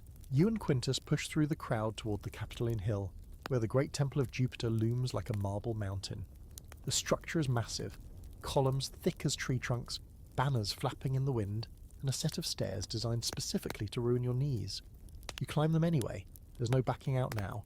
At the top, you're nearly blinded by the sheer spectacle. Bright fabrics ripple from the walls. Fire blazes in braziers on either side of the altar. A line of priests in white robes chants steadily, while waving bronze instruments that clang with every step. The centerpiece is a pristine white bull decorated with garlands and standing so still it almost doesn't seem real. The crowd falls quiet. A high priest steps forward. He's ancient, bald, stern and radiating that "I talk to gods, what do you do" energy. He raises his hands. The chanting stops. The air holds its breath. Then he begins the invocation, speaking Latin with the fluidity and power of a man who's been doing this longer than you've been alive. Probably longer than the invention of door hinges. The priest raises a curved knife. You realise with sudden clarity that the bull is not a guest of honour. It's the main course. You look to Quintus, wide-eyed. He gives you a glance that says, "Don't freak out," which is not at all helpful. The priest completes the chant. 2 assistants step forward, and before you can even process it, the knife comes down, clean and brutal. The bull collapses. Blood pools rapidly, dark and steaming across the stone floor. You're too shocked to speak. The smell hits next, sharp, metallic, overwhelming. A wave of nausea crashes over you. You stumble backward, bumping into a richly dressed matron who hisses at you like you just kicked her sandals. You mutter an apology, then realise you're shaking. Here's your historical fact of the day. Roman sacrifice was not symbolic. It was literal, blood, guts, and divine transaction. You gave to the gods, they gave back.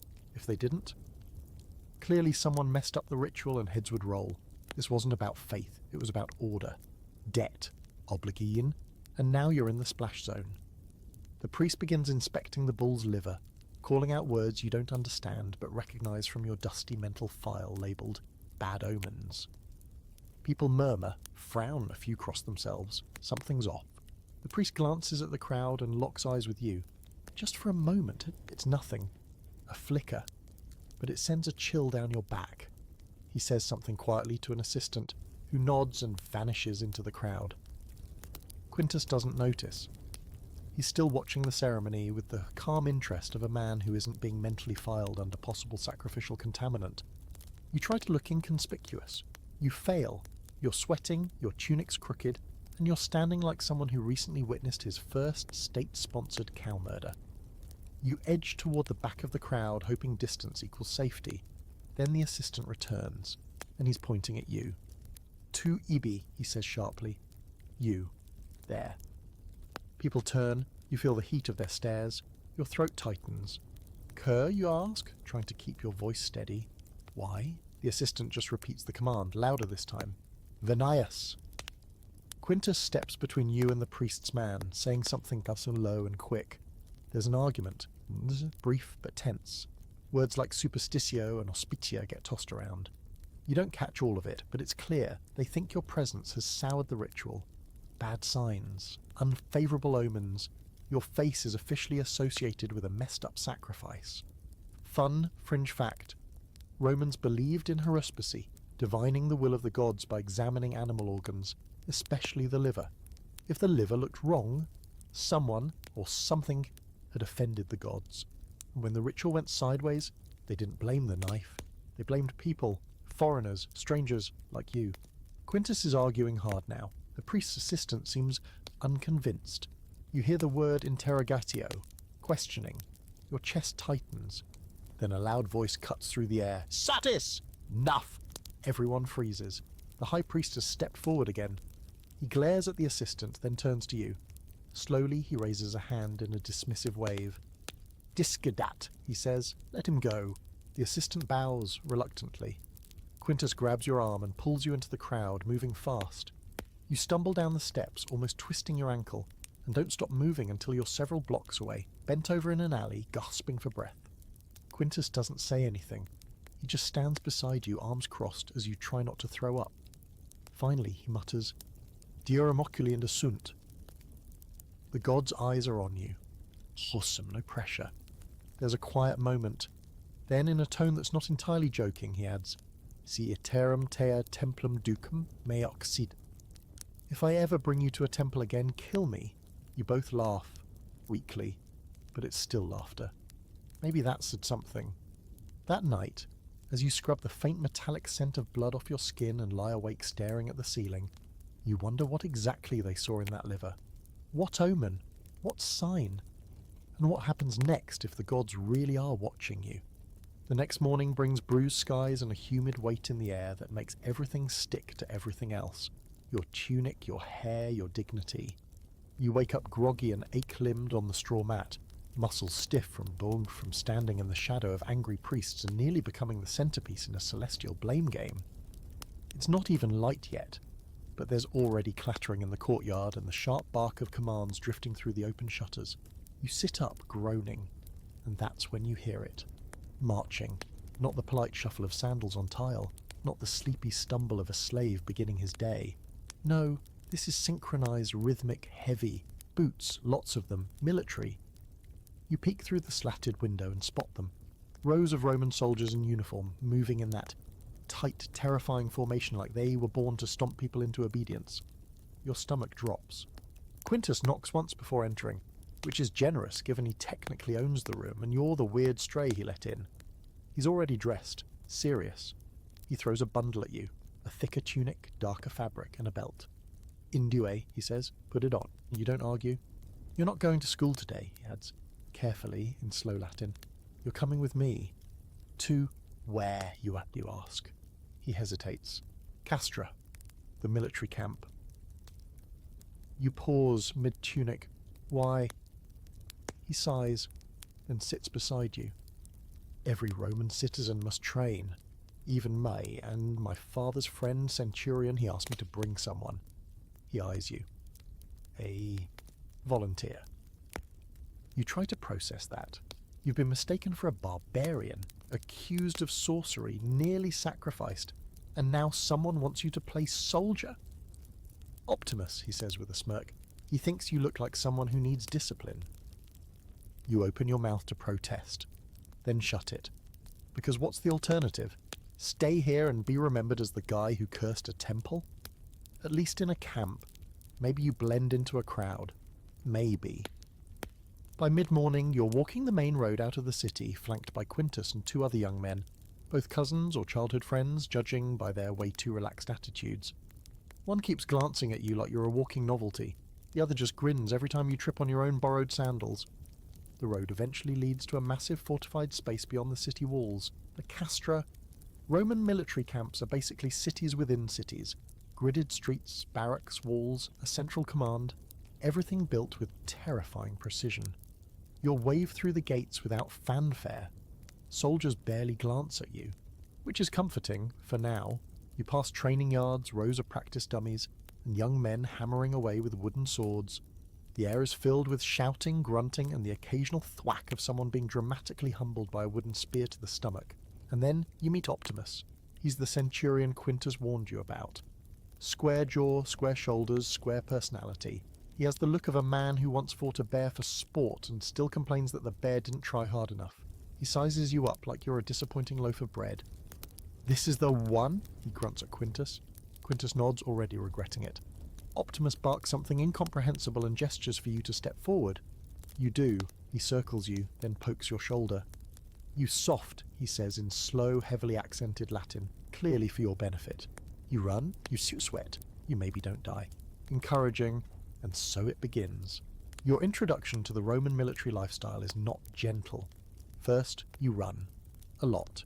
In circles, on gravel, in heat that feels like a slow roast. Quintus jogs beside you at first, clearly used to this. You, on the other hand, last about 15 minutes before your lungs feel like raisins and your legs are filing for separation. Then come the drills. A thick wooden sword is shoved into your hands. It's heavier than it looks and completely unbalanced. You're expected to swing it at a post repeatedly, while Optimus yells things like, "Strike like you mean it," and "Pretend the post is your enemy, not yourself." You hit the post, it barely moves, your arms ache, you hit it again, and again and again. Historical fact. Roman military training was brutal on purpose. Soldiers were drilled with weapons twice as heavy as the real ones, so when it came time for actual combat, the real gear felt like feathers. And they trained constantly, marching, stabbing, constructing siege weapons, building roads. Being a Roman legionary wasn't just a job, it was a lifelong government-sponsored workout program with death as a bonus feature. You're eventually dragged to the javelin range. Someone hands you a pilum, a long, thin spear designed to bend on impact so enemies couldn't throw it back. You're told to throw it at a straw dummy. You do, it sails about 4 feet, droops mid-air, and lands like a depressed stick of spaghetti. The soldiers nearby try not to laugh. One fails. By midday, you're covered in sweat, dust, and what might be a bruise in the exact shape of a training sword handle. Optimus finally waves you off with a grunt. "You're not dead," he says. "Try again tomorrow." You nod weakly, then nearly collapse against a water barrel. Quintus tosses you a piece of bread. Not bad, he says. You only fell down twice. 3 times, you mumble, chewing slowly. The bread tastes like sawdust and failure. As you sit, slouched and sore, you realise something strange. No one here cares where you're from. The soldiers have their own problems, their own routines. To them, you're just another skinny recruit who needs muscle and a miracle. There's something comforting about that. You're anonymous again, not the barbarian, not the magician, just the guy who threw a pilum like a sad noodle. Fringe fact for the day. Non-citizens could actually earn Roman citizenship by serving in the army. After 25 years, you got land, money, and a legal status upgrade, if you survived. Big if. On the way back into the city, Quintus is quiet. Not distant, just thoughtful. Finally, he says, Optimus thinks you should return next week. He says he's never seen someone so determined to fail. You both laugh. For once, it doesn't feel forced. That night, muscles aching in places you didn't know had names, you lie on your mat and think, maybe this is good. Hard, yes. Painful, absolutely. But stabilizing. A place to disappear in plain sight. Until, of course, someone remembers the glowing box under the floor. Until someone decides you're not just another sweaty trainee, but a threat. Because in Rome, military drills are preparation. But you're already at war. It's been 3 days since you survived Optimus's ancient CrossFit nightmare, and your thighs still feel like they've been trampled by elephants. Not metaphorical elephants. Actual Carthaginian war elephants with something to prove. Every stair, every curb, every uneven cobblestone feels personal now. And Rome being Rome is basically built entirely out of uneven cobblestones. Quintus finds you're limping hysterical. Lucius just offers you wine and a slow shake of the head like you've disappointed him on a spiritual level. Still, there's no time to recover. Quintus wakes you early with the kind of smug cheerfulness only possible from someone not in pain and says you're going back to the Subura today. You groan but follow. The philosophy lessons continue. Septimus has warmed to you slightly, which means now he insults your pronunciation less and only scolds you when you confuse virtue with manure, which happens more than you'd like to admit. But today, something's different. You arrive at the courtyard classroom, and Septimus isn't alone.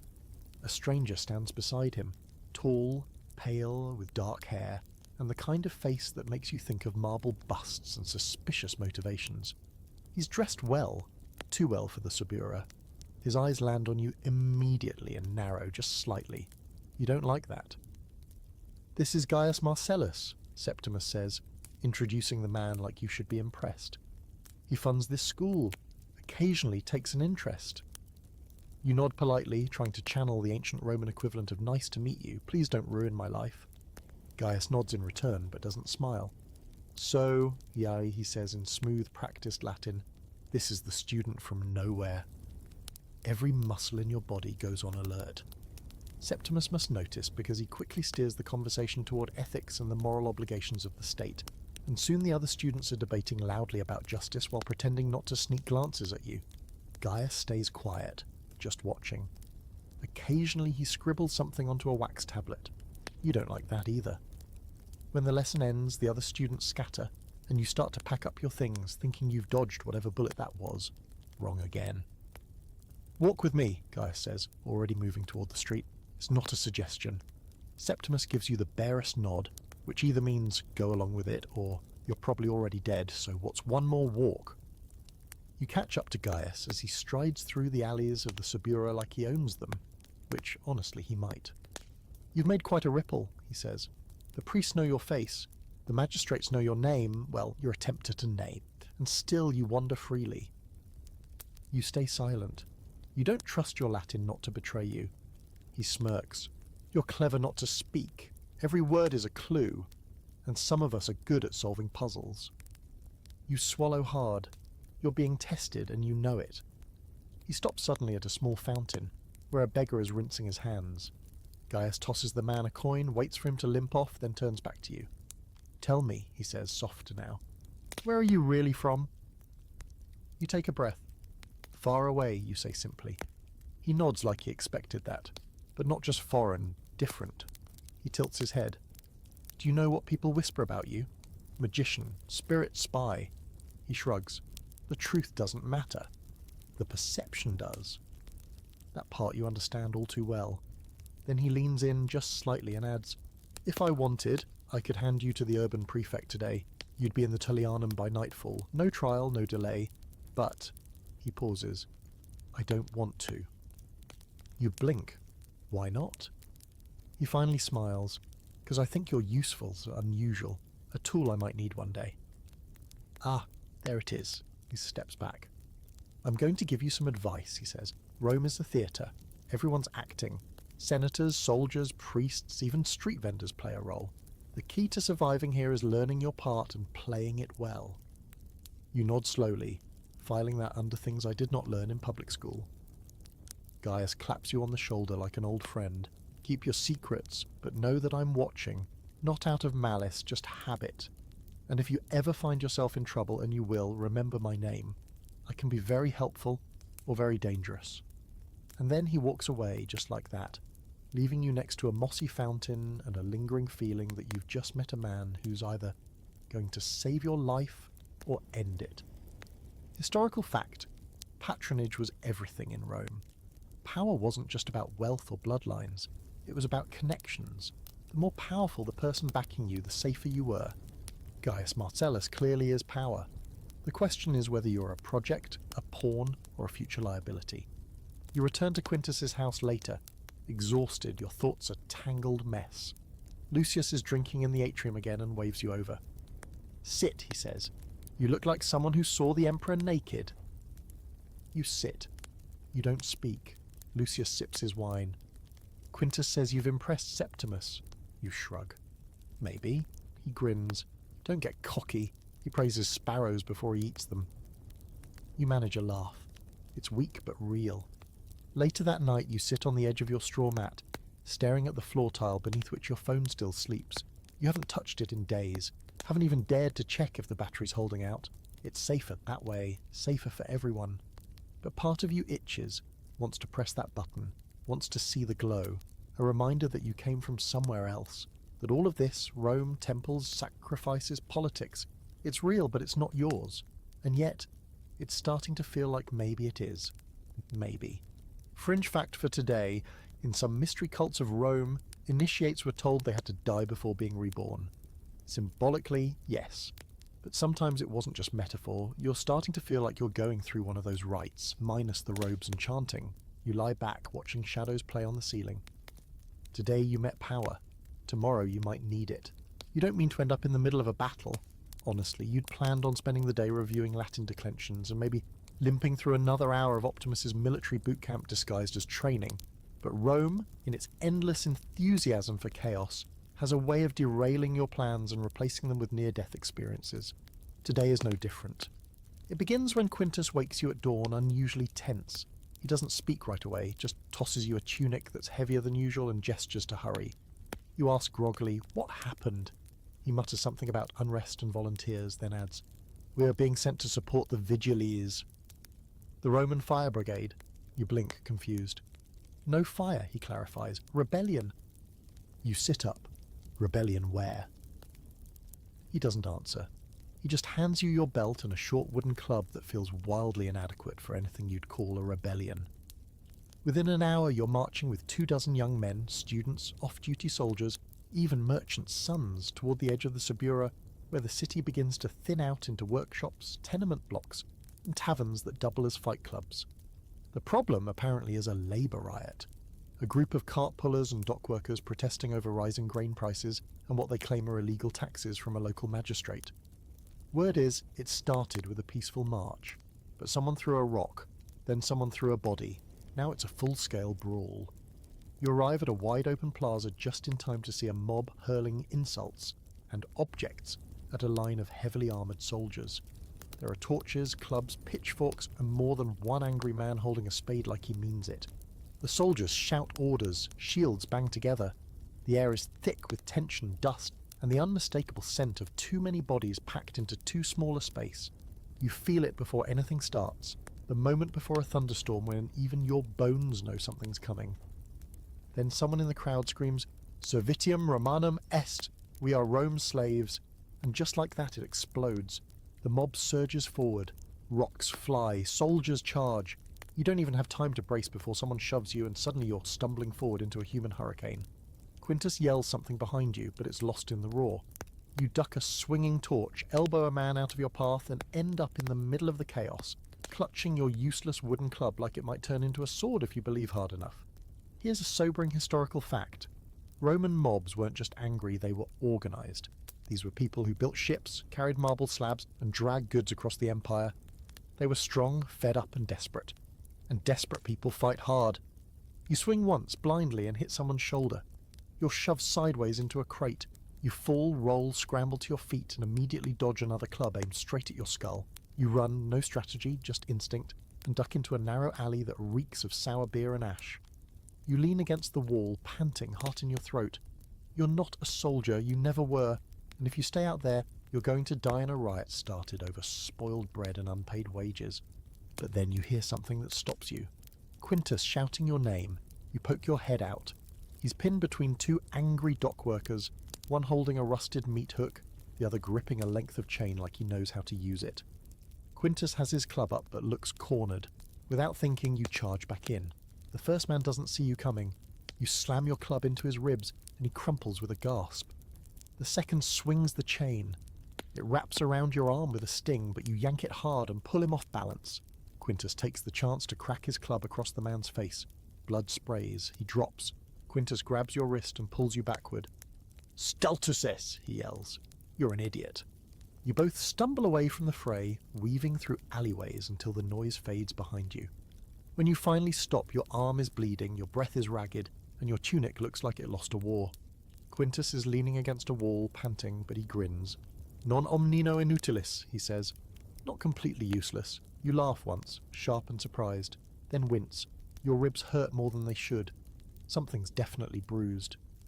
You return to the camp limping, bruised, and soaked in sweat. The centurion, Optimus, watches you approach with a raised eyebrow. "You didn't die," he says flatly. "Impressive." He tosses you a flask. You don't ask what's in it, you just drink. Fringe fact, the vigils, while known primarily as firemen, often acted as a kind of night watch and riot control. Understaffed and poorly equipped, they'd recruit civilians for backup, especially during festivals or periods of unrest. Sometimes those civilians became heroes, sometimes they just vanished. That night you return to Quintus's domus in silence. No jokes, no laughter, just the quiet creak of sandals on stone and the faint sound of someone weeping in a nearby house. You don't ask. Rome has 100 reasons to cry. Lucius is waiting in the atrium. He takes one look at your bloody sleeve and says, "Fun day?" You give him a tired thumbs up. He pours you a cup of wine. As you drink, you think about the men you saw, the fear in their eyes, the fury, the hopelessness. Rome may look like marble and glory from the outside, but inside it's just another system teetering on the edge, and the edge is closer than anyone wants to admit. That night, lying on your mat, your ribs throbbing, your arm wrapped in a wine-soaked rag, you stare at the ceiling and realize something horrifying. You didn't just survive your first battle, you fought in it. And worse, you might have been good at it. The bruise across your ribs has gone from angry purple to something murkier, like old wine spilled on stone. Breathing hurts, laughing is a punishment. But the worst part is your feet. Days in cheap sandals on sun-baked cobblestones, darting between alleys and tripping through violent mobs have turned your souls into something between ground meat and a cautionary tale. You consider asking Lucius for advice, but he'll probably just hand you more wine and say, "Have you tried walking better?" You try to rest, yes, but Rome won't let you. Not 20 minutes after you settle into a shady corner of the courtyard with a fig and a half-eaten hunk of cheese, a messenger shows up. A young slave with a nervous posture and sandals too big for his feet hands you a rolled scroll and a muttered, "From Septimus." Then he's gone. You'll open the scroll and your heart sinks. It's short, stiff, and smells faintly of mildew, but the meaning is clear. Come at once. There has been an incident. You limp to the Subura, every step reminding you that yesterday involved punching a man with a chain and possibly bruising something essential. You arrive at the school to find Septimus pacing under the portico, flanked by a handful of students who look equal parts curious and horrified. Gaius Martellus is there, of course. because wherever something goes wrong, he's either behind it or making sure no one thinks he is. Septimus waves you over with a grim expression. Someone broke into the study last night, he says. Scrolls were stolen. One was burned. You blink. Why? Gaius answers instead. Because knowledge is dangerous, especially when it doesn't come with the state's approval. He says it with that same maddening calm he always carries, like he's delivering gossip over olives instead of announcing a literary arson.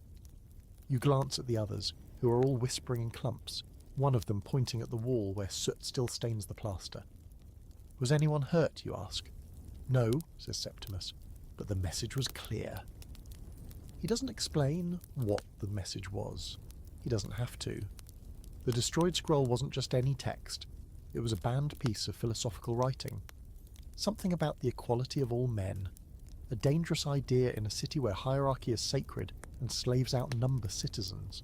And the rumours are spreading already. Someone saw a shadow, someone else swears it was a foreigner. Someone, predictably, whispers Barbarous again. You stiffen, because the wrong person hears that, and suddenly the word isn't just an insult, it's an accusation. Gaius steps closer, lowering his voice. You were seen during the riot, defending a citizen, bleeding in public. You're already a topic, and now this happens? You clench your jaw. You think I did it? No, he says, but I think someone might say you did. That's worse. Here's your historical fact of the day.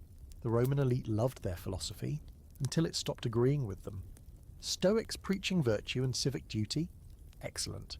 But anyone promoting equality, questioning the gods, or undermining the authority of the Senate?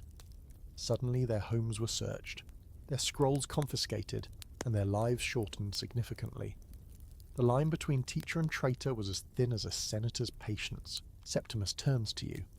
I need you to help me, he says. There's a hidden archive beneath the study. A vault. I haven't used it in years, but it's time. You follow him and Gaius down a narrow stone corridor, lit by flickering torches that smell like burning hair. At the end is a locked wooden hatch, cleverly concealed under what looks like just another tile in the floor. Septimus kneels, pries it open, and gestures for you to go down first, naturally. The passage below is narrow and musty, with air so stale it might qualify as a fossil. You descend carefully, nearly slipping on a loose brick, and land in a tiny claustrophobic space lined with crude shelves.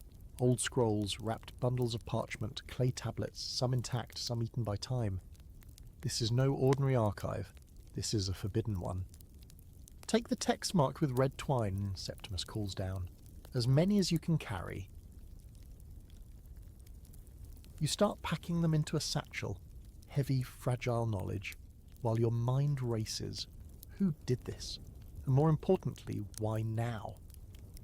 Fringe fact, while the famous Roman libraries were public, they were also heavily curated. Anything too foreign, too subversive, too strange, off the shelves.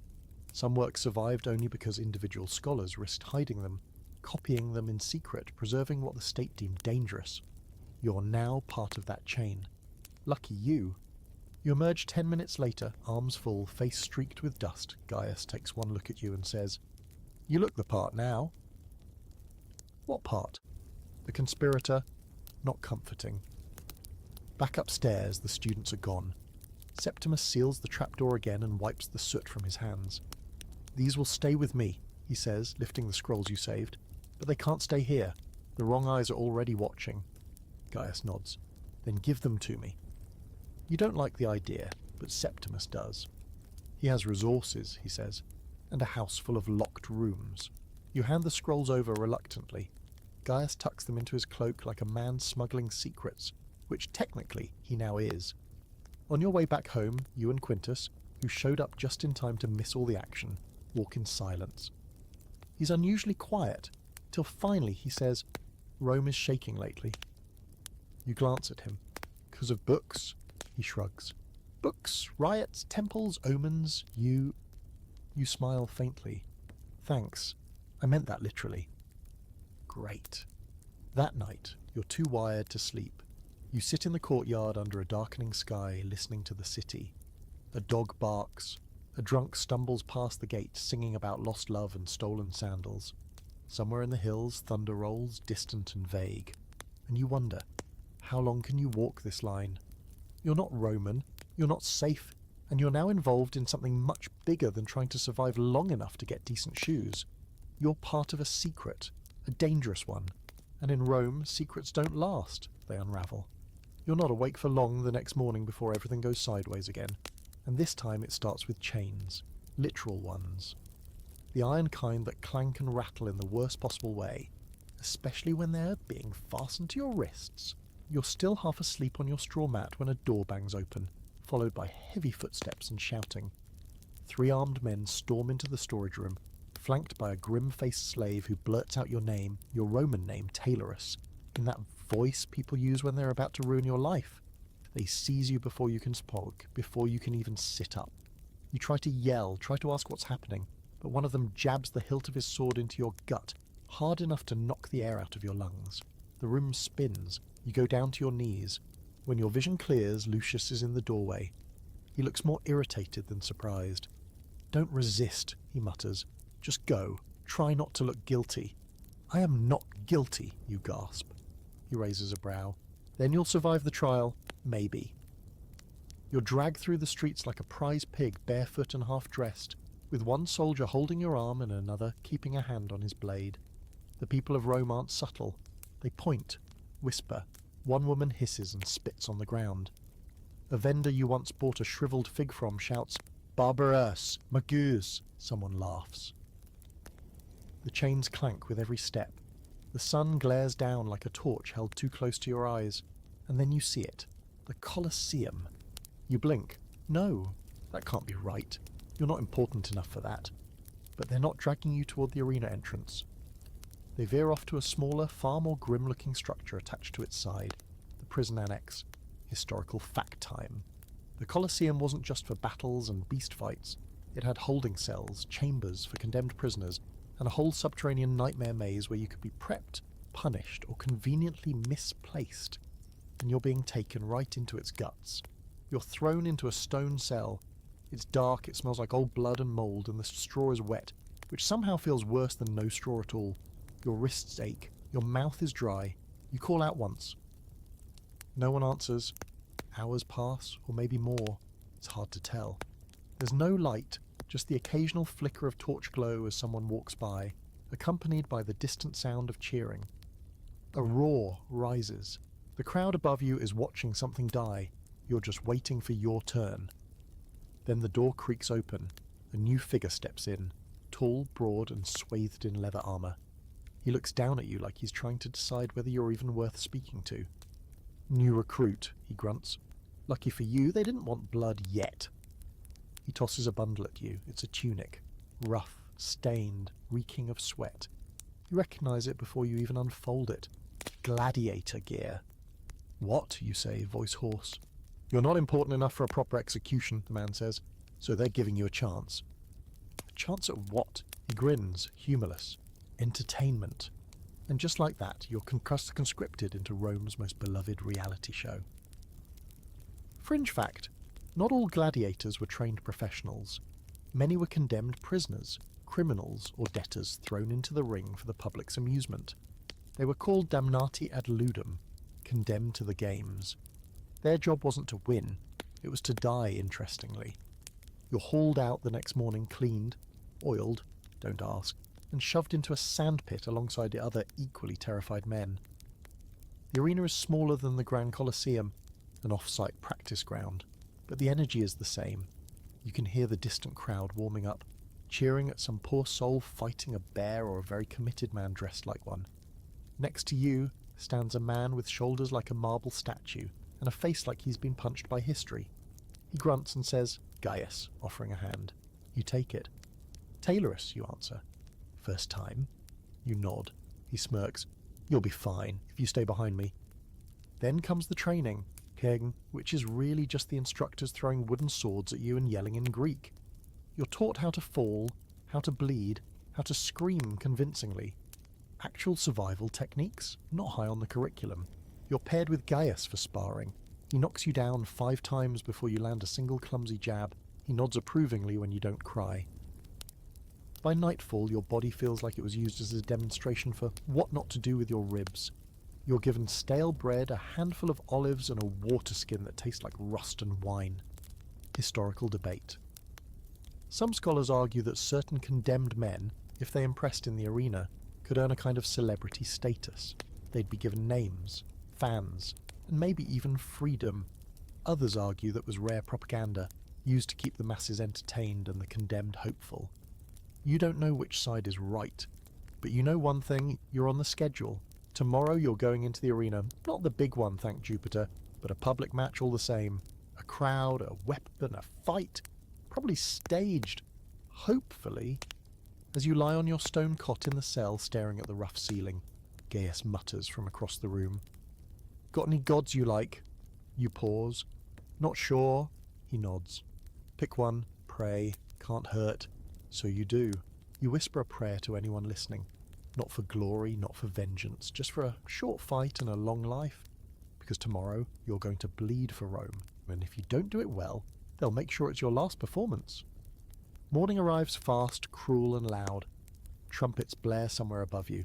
Short, sharp blasts that seem designed to make your spine clench in terror. You jolt awake on the cold stone of your cell, your mouth dry and sticky with the taste of old wine and fear. Gaius, your burly, onion-scented cellmate, is already up, stretching like someone excited for the worst day of your life. Today's the day, he says with a grin that reveals exactly 3 teeth. You sit up slowly. Everything hurts. The kind of hurt that makes you wonder whether your body's signed a pact with the gods behind your back to quietly kill you. Your legs ache from drills, your ribs still complain from the riot, and your shoulders feel like they're made of wet gravel. But none of it compares to the dull knot of dread pressing into your gut like a stone. The guards come in with your gear, if you can call it that.